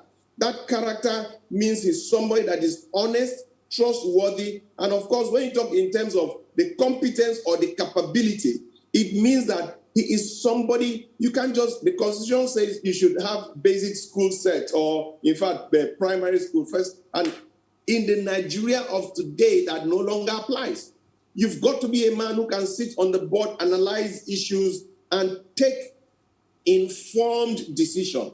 So you've got to be well exposed. You've got to be good at fit for purpose. You've got to be detribalized.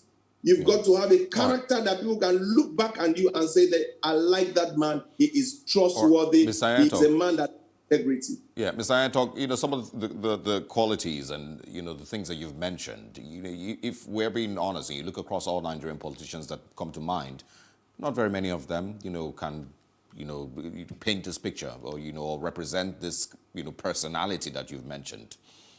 Maybe one, maybe none. There's also a lot of challenges, and I hope that we'll be able to bring in Nika Gule with this also before we go. There's also a lot of challenges with the leadership recruitment process.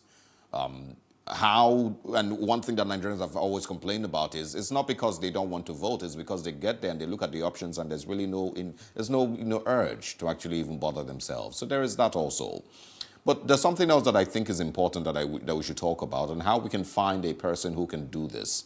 The United States, during Donald Trump's presidency, from reports, saw some of the widest divisions in the country.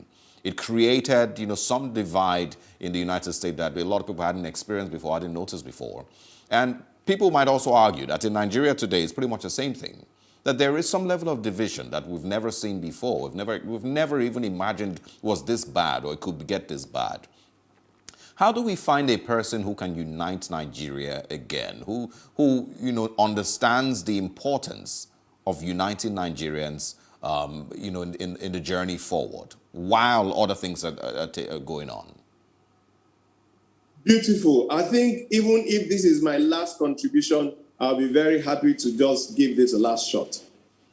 The time has come, and I want to specifically thank the National Consultative Front. What they've decided to do is, I'll run through this as fast as I can, to say, Nigerians, let me give you a little background. Angela Merkel is leaving Germany. And then there's a debate on the people that are supposed to succeed her. And the Germans are not interested because they really don't like the people that are there, that have come as option.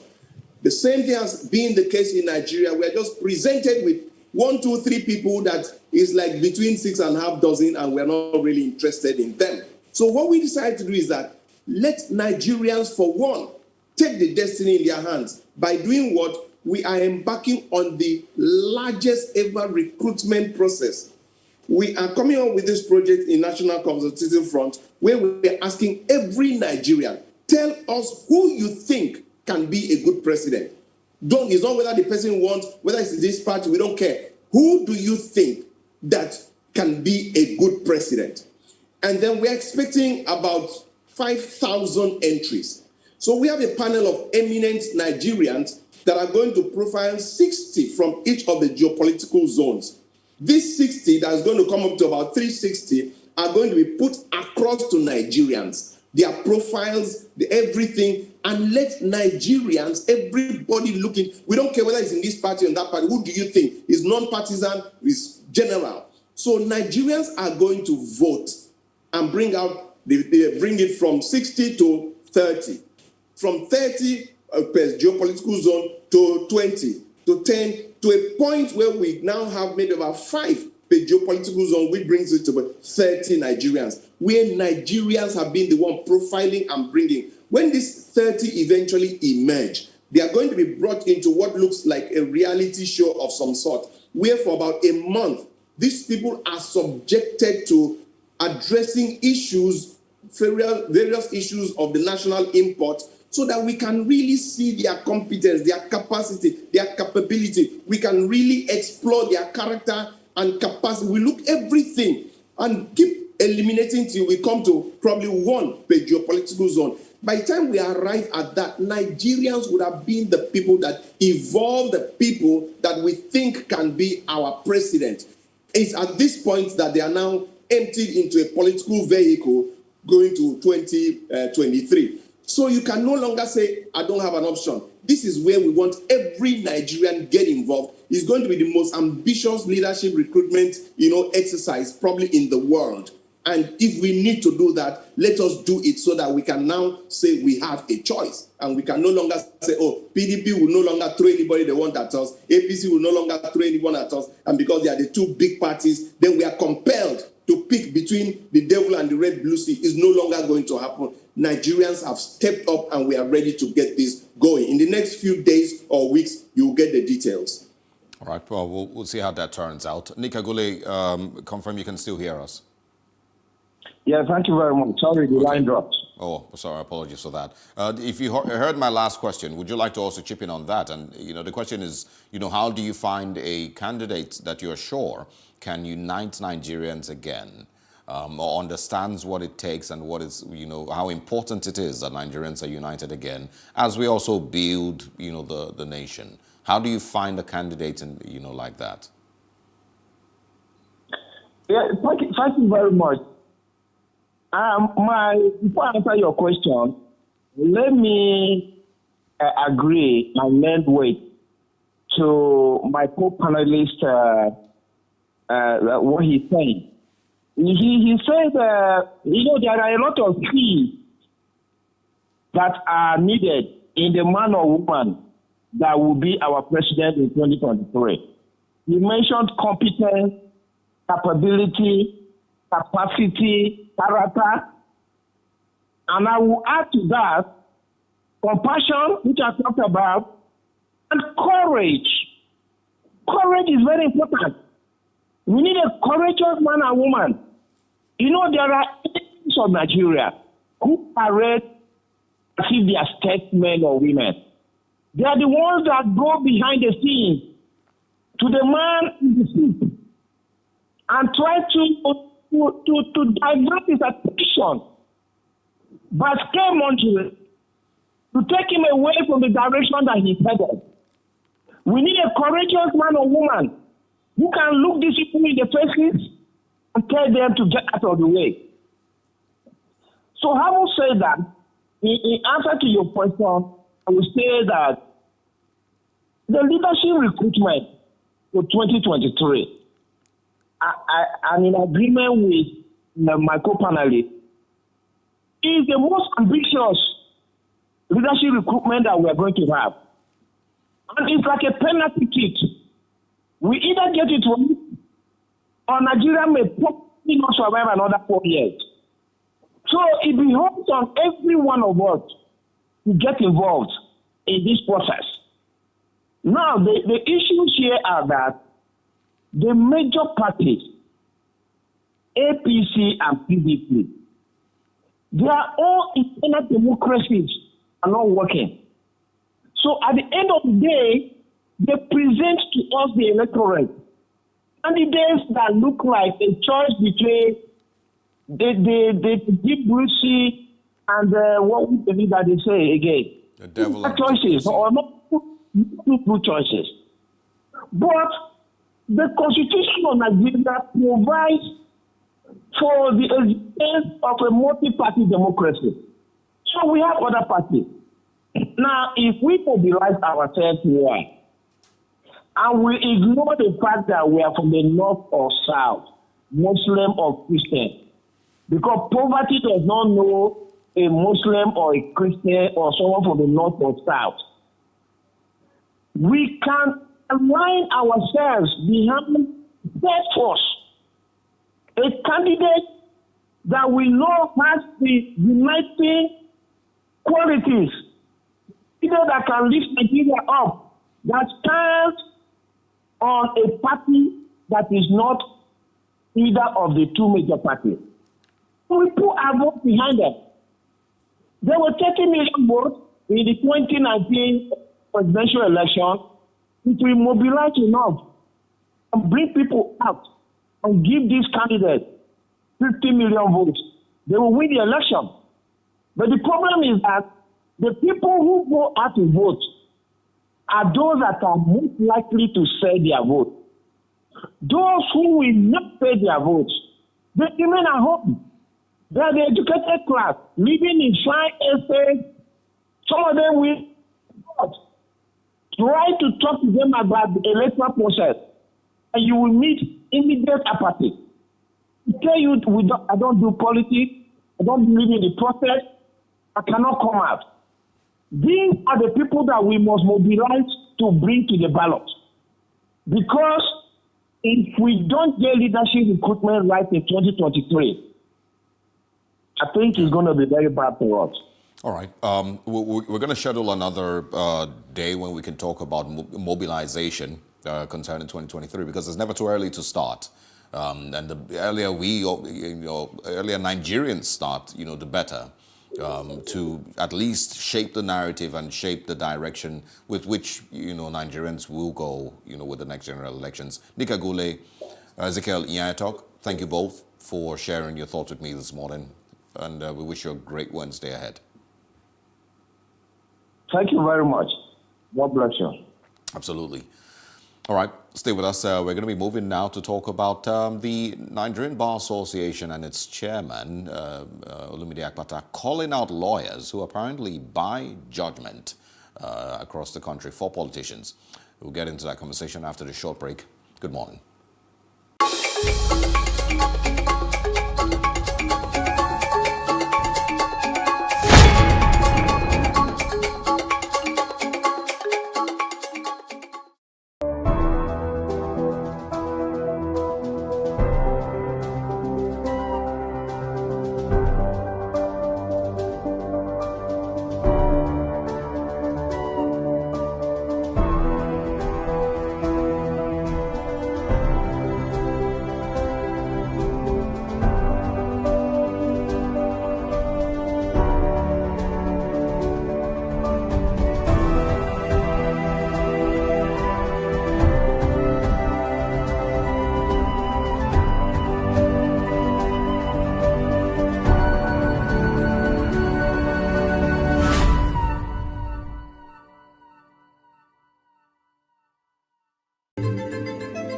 Nigeria, by extension, Africa, is faced with a lot of challenges.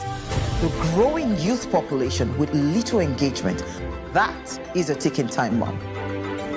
We are a blessed people with diverse culture and highly cerebral minds who have a lot to say. And yes, we are talking. It is important we drive the right conversation that informs, inspires, influences thought and action. If we say there's beauty in our diversity, then let us embrace our diverse culture.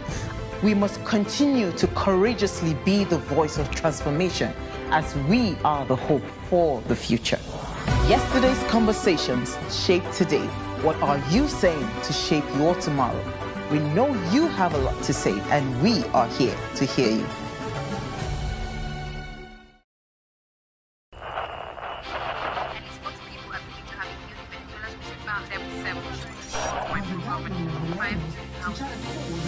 Politics has helped shape the decision of the polity, from conspiracy theories to good old-fashioned comic politics. These are the results of tomorrow's election. Okay, you have it already, Abi. I am not hungry. If I need appointment, all I need to do is to start praising government. Plus, politics will fill the polls of the country, from friends to frenemies, even strange bedfellows, to clones and stooges. We go beyond the rhetorics and the drama to analyze the story behind the story. Let anybody come and say. The moment we stop having charlatans occupy political offices, we will curtail hate speech. Plus Politics, not just another political show. It's about putting you, the citizens, in the know.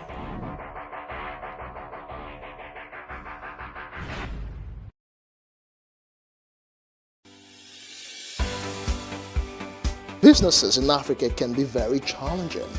In Nigeria, it is particularly intimidating, and successful builders have learned how to navigate a hostile environment to unlock opportunities. But one major challenge businesses face is how to filter through the noise and identify where their ideal customers exist.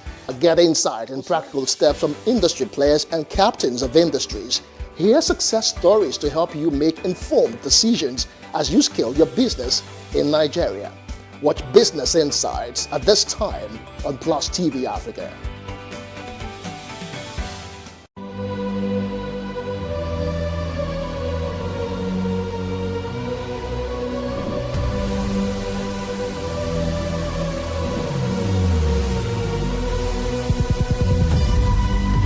What we do not understand, we will stigmatize.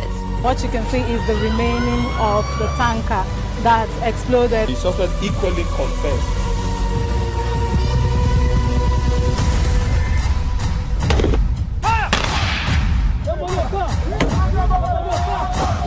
A 500 naira they collect am. If you no talk, dem go beat you. Na 2,500 I dey pay.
Are you ready to party right from the comfort of your TV screen? The Rundown's here to save the day. From freshly baked videos to the classics to the youngins and dope conversations, all in one chart. We got you covered. Just tune in to The Rundown every Friday, 10:30 p.m. West African time. The Rundown. Let's turn it up.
God from whom all blessings flow. Welcome to your favorite program, The Moment of Truth, brought to you by the Citadel Global Community Church.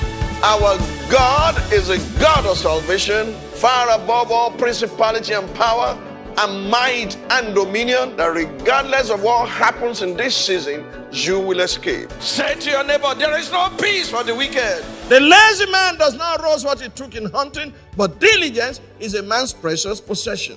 Finally, my brethren, be strong in the Lord and in the power of his might. Moment of Truth with Pastor Tunde Bakare, Sundays, 7 p.m. on PlusTvAfrica.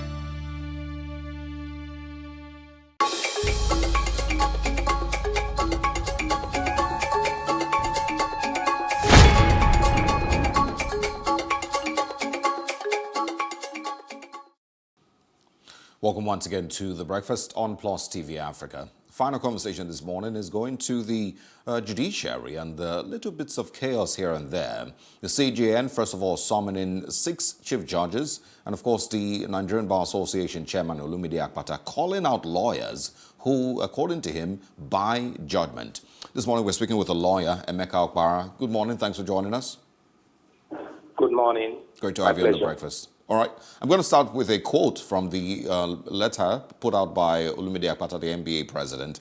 In it, he says, these developments in our courts are antithetical to the actualization of the just society and independent judiciary that we all aspire to, and they all run contrary to everything we teach and hold dear as a profession. So I'm going to start with that. Do you agree with Olumide Akpata? Do you think that these incidents, these, different interpretations of the law by different courts and different judges are a complete embarrassment to what we call judiciary here in Nigeria? I agree with him entirely. I think he hit it right on the point. What is playing out now is something that every legal practitioner, indeed, every Nigerian should be ashamed of, especially legal practitioners. It hasn't before now gone this low. It's a complete embarrassment. You're a lawyer, and from what has been said, it basically points out that lawyers and judiciary officers have been in the middle of this whole chaos. They've been the ones helping politicians and maybe rich, wealthy Nigerians buy judgments from judges. What would you say about that? Have you ever been in a situation like that? Can you confirm that lawyers actually do help politicians buy judgment? Well, I think it's pretty obvious. It's very apparent. In the first place, an average legal practitioner knows issues about jurisdiction, especially the forum jurisdiction. Where do you go and in which court, at which place to litigate a matter? The issue is not that there is a dispute. The issue is where do you take it to? It even simply takes sometimes just a little sense, a little common sense to know that there are issues emanating from point A that you cannot just conveniently take to point B to litigate. But the problem we have especially is that it is not just the head. The whole aspect of the judiciary and legal practice is bad. There are sores all over the place. So, but of course, to start to find a solution to this problem, we have to go to the head. And that is, we go to the judiciary and we go to the point, the CJN, the Supreme Court. I mean, if we have to tell ourselves the truth, Supreme Court itself has not been free from some of the problems bedeviling the judiciary. Now, can we be very factual? There is a moral burden here. How did the current head of the judiciary come into office? Is it not by way of an ex parte order? How was the former CJN removed? Now, so there is a moral burden here. That is the problem. I cannot completely blame the politicians. Of course, the politicians, the problems start from there. But if the people at the helm of affairs in the judiciary do not dance to the tunes of the politicians will not succeed. The lawyers who come to advocate for the politicians will not succeed. Sorry, Ms. Akpara. So that is where we have to start solving the problem, the judiciary. Yeah. All right. So, Ms. Akpara, this is from your last take. Are you then saying that the Chief Justice of Nigeria is not even morally in the right position to fix this because of the way that he also got into office? If we have to tell ourselves the truth, that's just it. We cannot escape that particular statement. Oh, wow. That's interesting. So what do you hope that the CJN and the meeting with the 6 chief judges would achieve? You know, or is this really, would you describe this as just playing to the gallery? Well, I do not even understand the point of a meeting with them. I think disciplinary measures should be activated. So I think it's not just a meeting with the CJN. It should be operating the whole gamut of the Judicial Service Commission. The disciplinary measures should be put in place. They should be activated. They are there. And I know during the tenure of the former CJN and the one before him also, there were measures that were being taken against this kind of thing. And many judges had started being careful in not endangering their career by dancing to the tunes of politicians and their lawyers that way. But over the past 2 years or thereabouts, we have seen an upsurge of this kind of thing. And you know, the disciplinary measures that you're speaking of now, who would you say, you know, should be in position to ensure that these disciplinary measures do not fail? Because, you know, of course, meeting after meeting may not change anything. Of course, it's the Judicial Service Commission, headed by the CJN. You see, there is a difference between the Judicial Service Commission, headed by the CJN, and the CJN. Those are two different bodies. The CJN is an office of its own, but the CJN acting as the head of the Judicial Service Commission is a different thing altogether. So, and I think it's the Judicial Service Commission that should be able to handle this, not just the CJN as a person handling an office, just that office of the CJN. All right. Final question to you, Ms. Akpara. If we continue, you know, with a situation like this, what are your fears concerning Nigeria's judicial system generally? What do you think it might turn out to be like in the next couple of years if this challenge isn't fixed today? Of course, that we have seen, unfortunately, that over the years, the respect for the judiciary has been going down. It's been waning. But even at that, I believe most of the judges, I can tell you, many of the judges are people committed to their calling. It's just a few rotten eggs there that give the bad name to the judiciary. I also want to say that the implication of this goes beyond the judiciary. The whole issue of our democracy is endangered. It is at stake of being completely ridiculed by this kind of thing. Emeka Okpara, thank you very much for sharing your thoughts with us and for your views on this very, very important issue this morning. Wish you a very interesting Wednesday ahead. My pleasure. All right, pretty interesting take he has there, saying that the CJN is not even in a position, or morally should not even be in a position to address this issue, you know, looking at the way that he got into that office. Interesting. Thanks for joining us on The Breakfast this morning. This is where we wrap up. If you want to catch up on these conversations, remember it's simply at PlusTvAfrica on Facebook and Instagram, and same with our YouTube channel at PlusTvAfrica and PlusTvAfrica Lifestyle. I am Osao Ogbonwa. Have a great Wednesday ahead.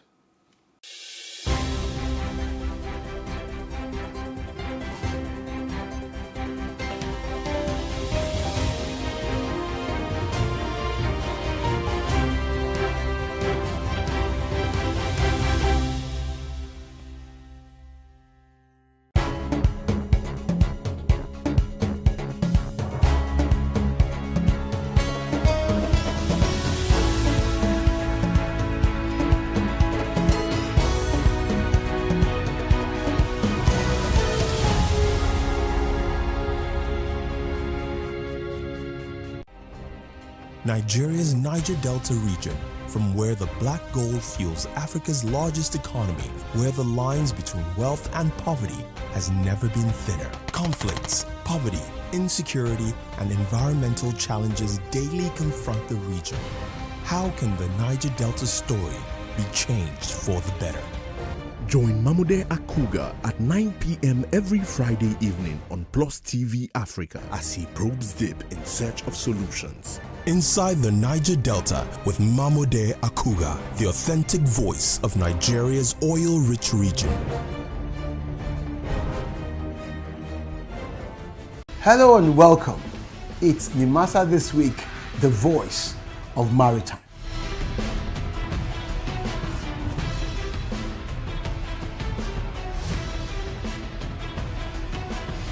Nimasa This Week is brought to you by the Nigerian Maritime Administration and Safety Agency.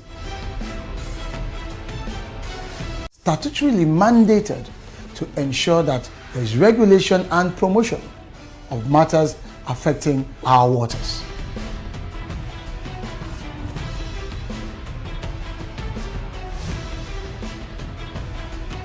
NIMASA bears responsibility for search and rescue, shipping development, and ship registration.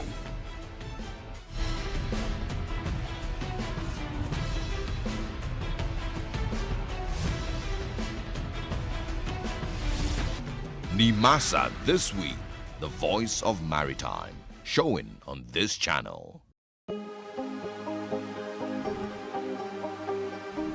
This is it for upcoming artists to blow in Nigeria.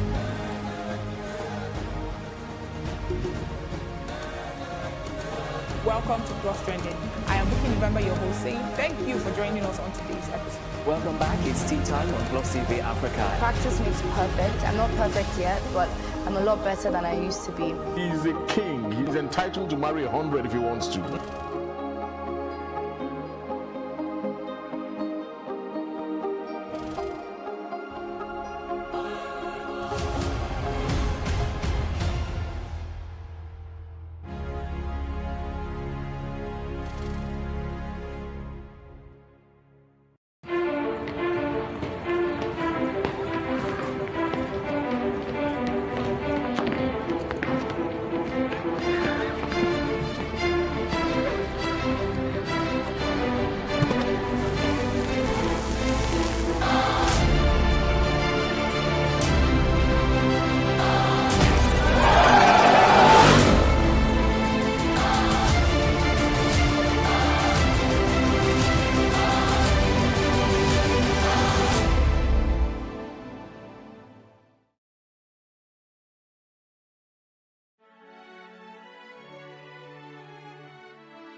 Thanks for joining us on Plus News Brief. I am Osaogie Ogbonwa.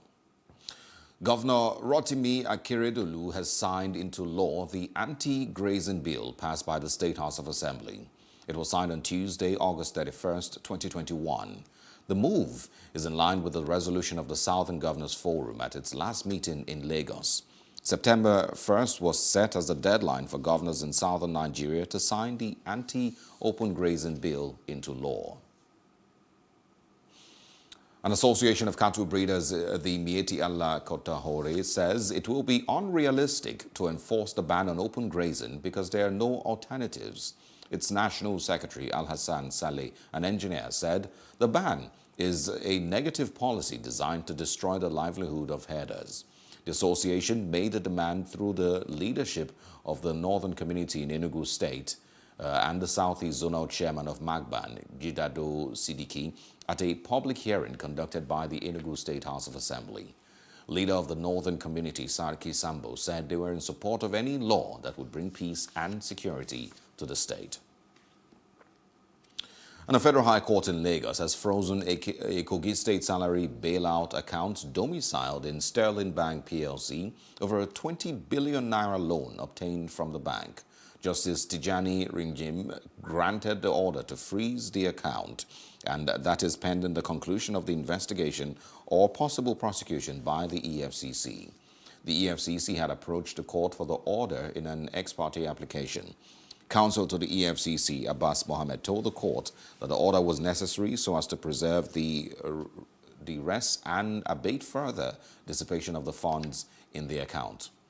In his submission, Mohammed informed the court that the 20 billion naira loan was meant to augment the salary payment and running costs of the state government, but it was kept in an interest-yielding account with Sterling Bank. He added that instead of using the money for the purpose it was meant, Sterling Bank PLC, acting on instruction of the Kogi State government, transferred the money from the loan account and placed the same in a fixed deposit account. He concluded by saying Sterling Bank PLC is yet to present any credible evidence to show that the facility is well secured. And a federal high court in Lagos on Tuesday ordered the interim forfeiture of the funds and property traced to Mr. Abidemi Gani Rufai, the suspended aide of the Ogun State governor, facing wire fraud charges in the United States. The order covers Rufai's property located at House 11, Omodayo, Tuga Street, Bera Estate, Cherry View, Lekki, Lagos, and funds in his accounts with two New Generation banks. Justice Tijani Ringim made the order sequel to an ex parte motion filed and argued by counsel to the EFCC, Ebuka Okongu. The EFCC joined Rufai and his firm, Mayodele Global Investment, as first and third respondents in the suit. Okongu told the judge that it was essential for the court to grant the prayer of interim forfeiture. He furnished the judge with an affidavit sworn by an EFCC investigator, Usman Abdul Hamid, detailing the agency's investigation of Rufai in collaboration with the Federal Bureau of Investigation. And also in the news, Abdul Rashid Maina, the former chairman of the defunct Pension Reform Task Team, has been refused a fresh bail application by a federal high court in Abuja. He will remain in prison.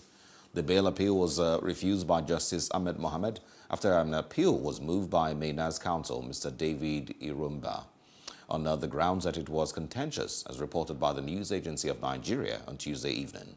The report added that counsel to the prosecuting agency, the Economic and Financial Crimes Commission, EFCC, Andrew Ocholi, opposed the application, stating that he had filed a counter affidavit and a preliminary objection to show that Maina was no longer entitled to bail. The judge rejected the ruling on the basis that the application was contentious and could not be heard during the court's vacation, and also returned the case to Justice Okona Bank, who has been the trial judge in the substantive case, to hear the bail application after the court's vacation. Still in the news, the Independent Corrupt Practices and Other Related Offences Commission, ICPC, has announced its commencement of the tracking of constituency and executive projects for the year, stating that the scheme is entering its third phase. This was announced by Azuka Ogugwa, spokesperson for the ICPC, in a statement in Abuja on Tuesday. The ICPC revealed that it had started the scheme in 2019, which tracked efficiency and service delivery with constituency projects in the areas of education, health, agriculture, water resources, power, and many others. And the United States has said that the A-29 Super Tucano fighter jets recently received from the United States will assist Nigeria's anti-terrorism fight. This is especially in the northeastern part of the country. The statement was made on Tuesday when the U.S. Department of Defense leaders attended the induction ceremony of the Super Tucano jets. U.S. Air Forces in Europe Air Forces Commander General Jeff Harrigan said, "The Nigerian Air Force is one of our key partners that play a critical role in furthering regional security and stability. This ceremony symbolizes the strength of our unique partnership and underscores the value of training and working together." The Super Tucanos were the impetus for the significant deepening of training and professional relationships. Precision targeting, air-to-ground integration, and human rights training are all included in the partnership between the U.S. and Nigeria. For over 10 years, Nigeria has been fighting an insurgency war against Boko Haram terror group and its splinter faction, Islamic State of West Africa Province. Thousands of civilians, including Nigerian troops, have lost their lives to the war. And the police in Ondo State say they are mapping out strategies to tackle the rising cases of bullion van attacks. The public relations officer of the command, Fumilayo Odunlami, said the command is determined to bring the situation under control. Lately, attacks on bullion vans in Ondo State have been on the increase as the state has witnessed 3 bullion van attacks.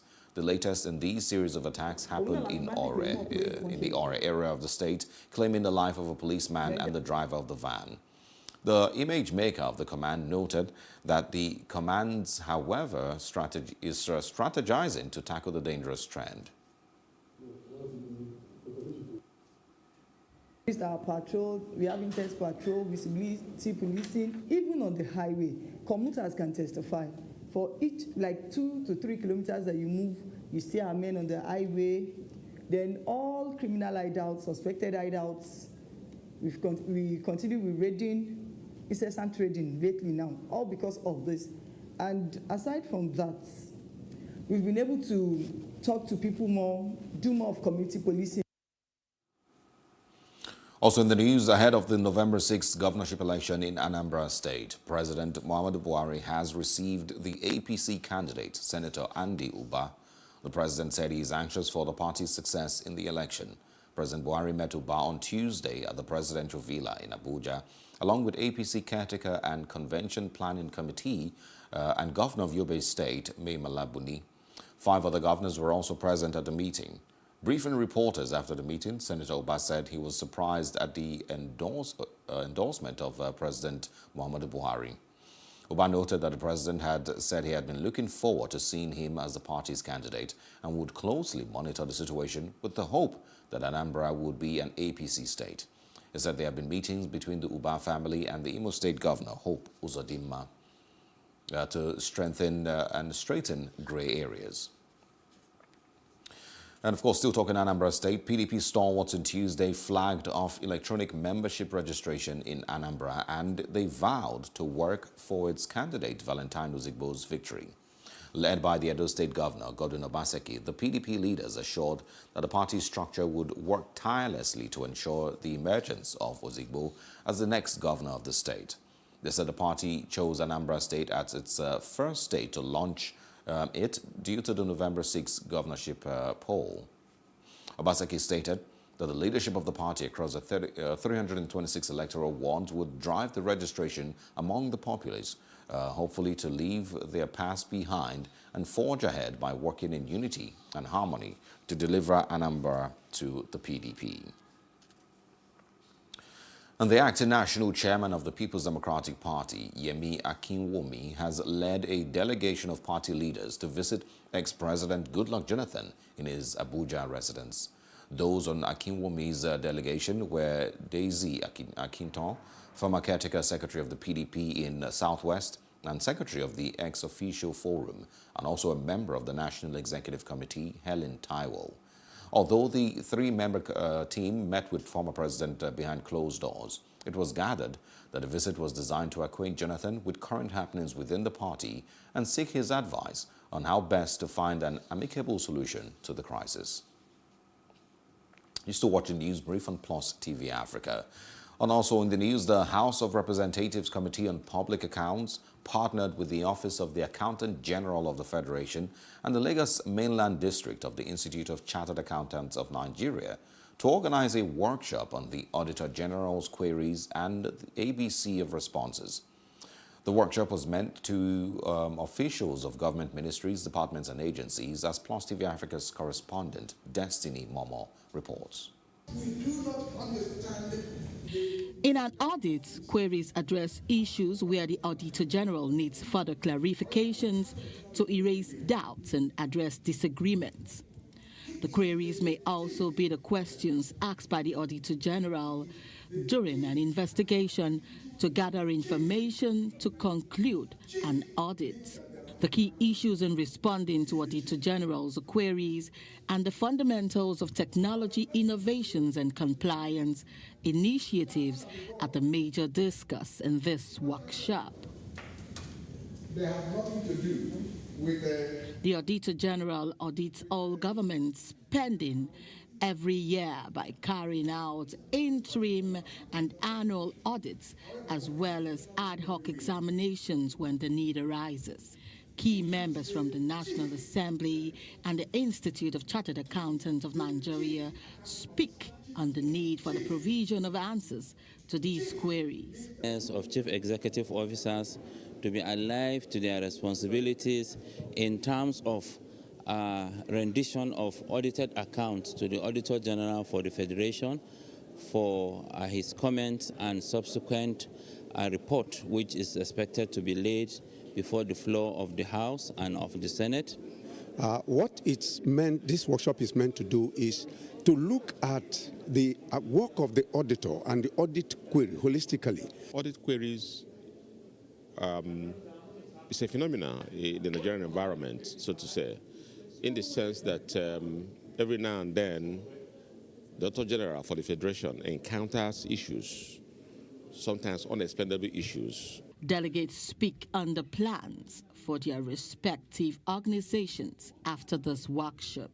Yes, I think it's trying to drive the culture of regular financial reporting, reliability of accounting reporting from the MDAs. A useful one, considering that when we prepare, we are accountable for whatever the government has given to us. The workshop is meant to help in closing the technical operational gaps brought about by the introduction of emerging technology disruptions and, of course, the consequences of the COVID-19 pandemic.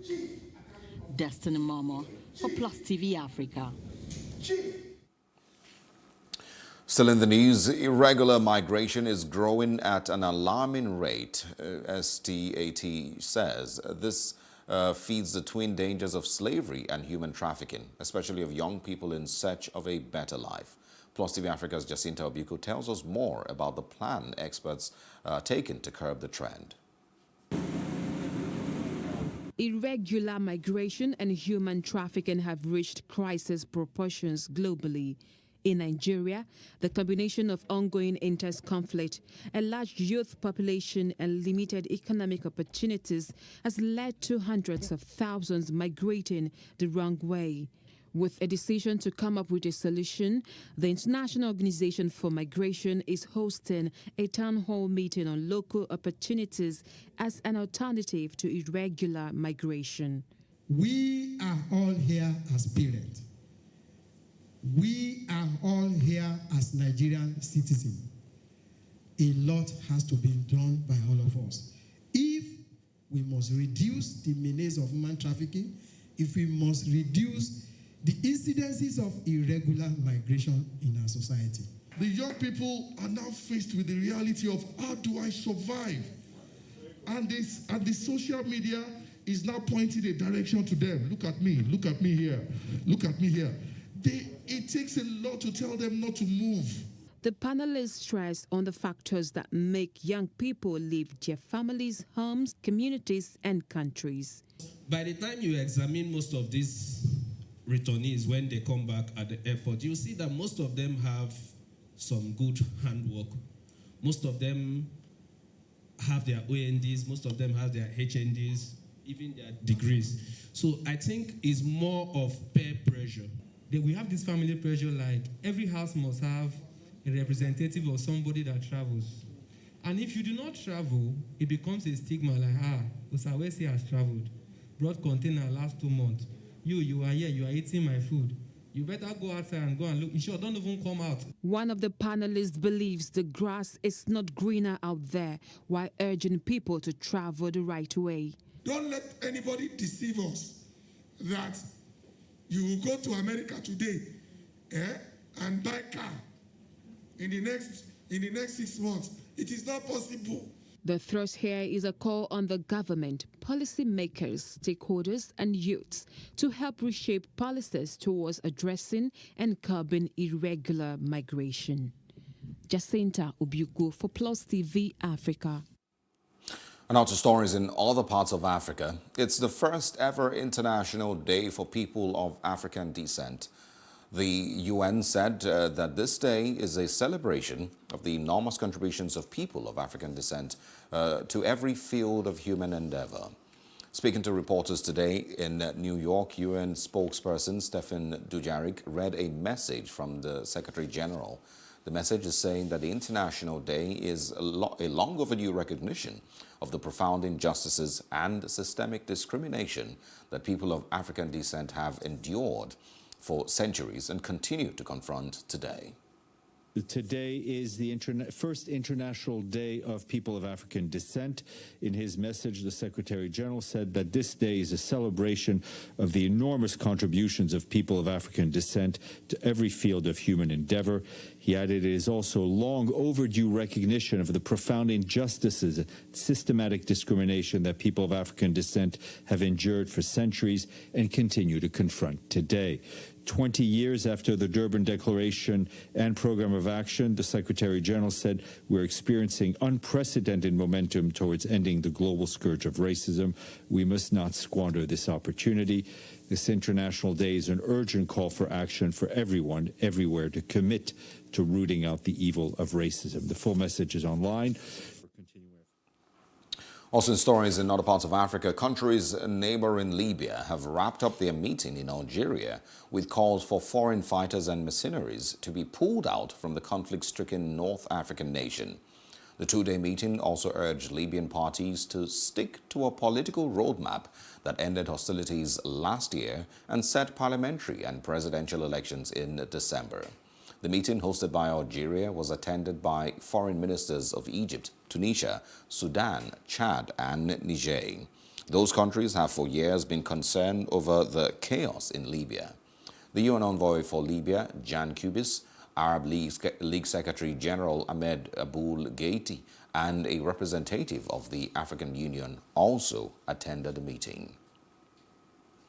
Moving outside Africa now, U.S. President Joe Biden has taken responsibility for the tumultuous U.S. evacuation from Afghanistan, saying it was the best available option after a leading Republican foe described it as a self-inflicted wound that had made America less safe. In his first remarks since the final pullout, Biden said 90% of Americans who wanted to leave were able to do so, and that Washington had leverage over Islamist militants to ensure 100 to 200 others could also depart if they wanted to. Let me be clear.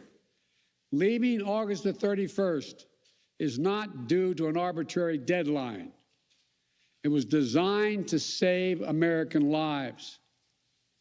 And by the time I came to office, the Taliban was in its strongest military position since 2001. Controlling or contesting nearly half of the country. The previous administration's agreement said that if we stuck to the May 1st deadline that they had signed on to leave by, the Taliban wouldn't attack any American forces. But if we stayed, all bets were off. So we were left with a simple decision. Either follow through on the commitment made by the last administration and leave Afghanistan, or say we weren't leaving and commit another tens of thousands more troops going back to war.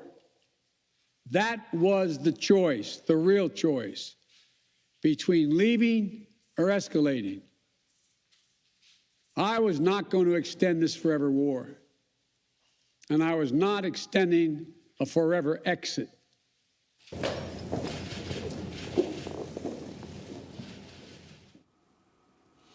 Also in the news, Qatar's foreign minister has warned that isolating the Taliban could lead to further instability and urged countries to engage with the hardline Islamist movement to address security and socio-economic concerns in Afghanistan.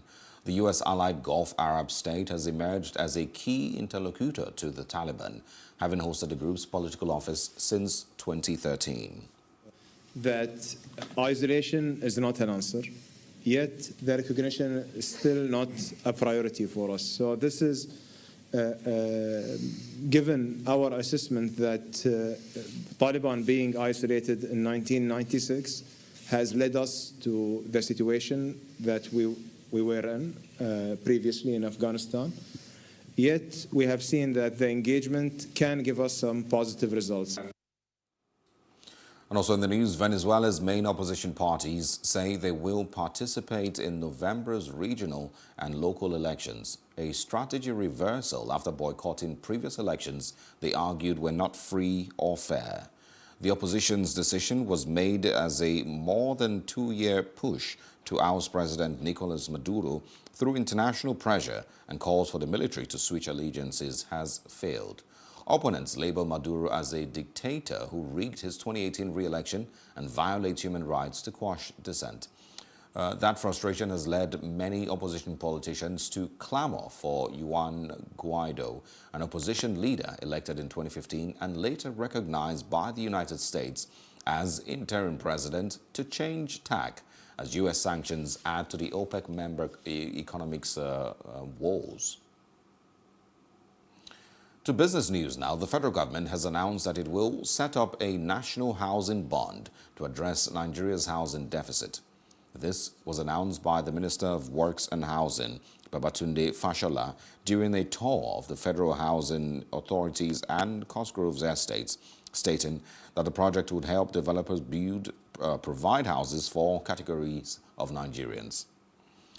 Fashola added that all Nigerians were in need of housing and that the federal government could not do all the heavy lifting alone, so most developers needed access to land and building materials, and they should build for all types. In entertainment news, R. Kelly's sex trafficking trial entered its 8th day with a male accuser testifying that the star promised him fame in exchange for sex.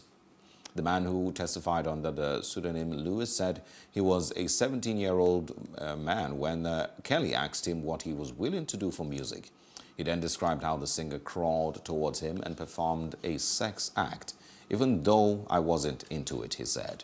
Kelly denies all the charges against him, and this include a single count of racketeering, which plants him as the kingpin of a criminal enterprise whose explicit purpose was to prey upon young women and teenagers for sexual purposes, and 8 counts of violating an interstate anti-sex trafficking law known as the Mann Act. In sports news, Atletico Madrid have announced that they have re-signed France forward Antoine Griezmann on a season-long loan from Barcelona, while Chelsea secured the services of Saul Niguez from Atletico Madrid on loan. In one of the most eye-catching moves on Europe's deadline day, Atletico secured the return of a player they sold for a reported 120 million euros in 2019. In a club statement, Atletico said the deal includes an option for either club to extend the loan arrangement by a year. Barcelona's statement also added that the deal contained an obligation to buy Griezmann, with La Liga champions Atletico also paying the player's wages in full. The deal had been thrown into doubt, with neither side announcing the move before the midnight transfer window deadline. And that's the news brief. For more, please follow us at PlusTvAfrica on Facebook and Instagram, and do subscribe to our YouTube channel at PlusTvAfrica and PlusTvAfrica Lifestyle. I am Osao Gie Ogbonwa. Thanks for watching.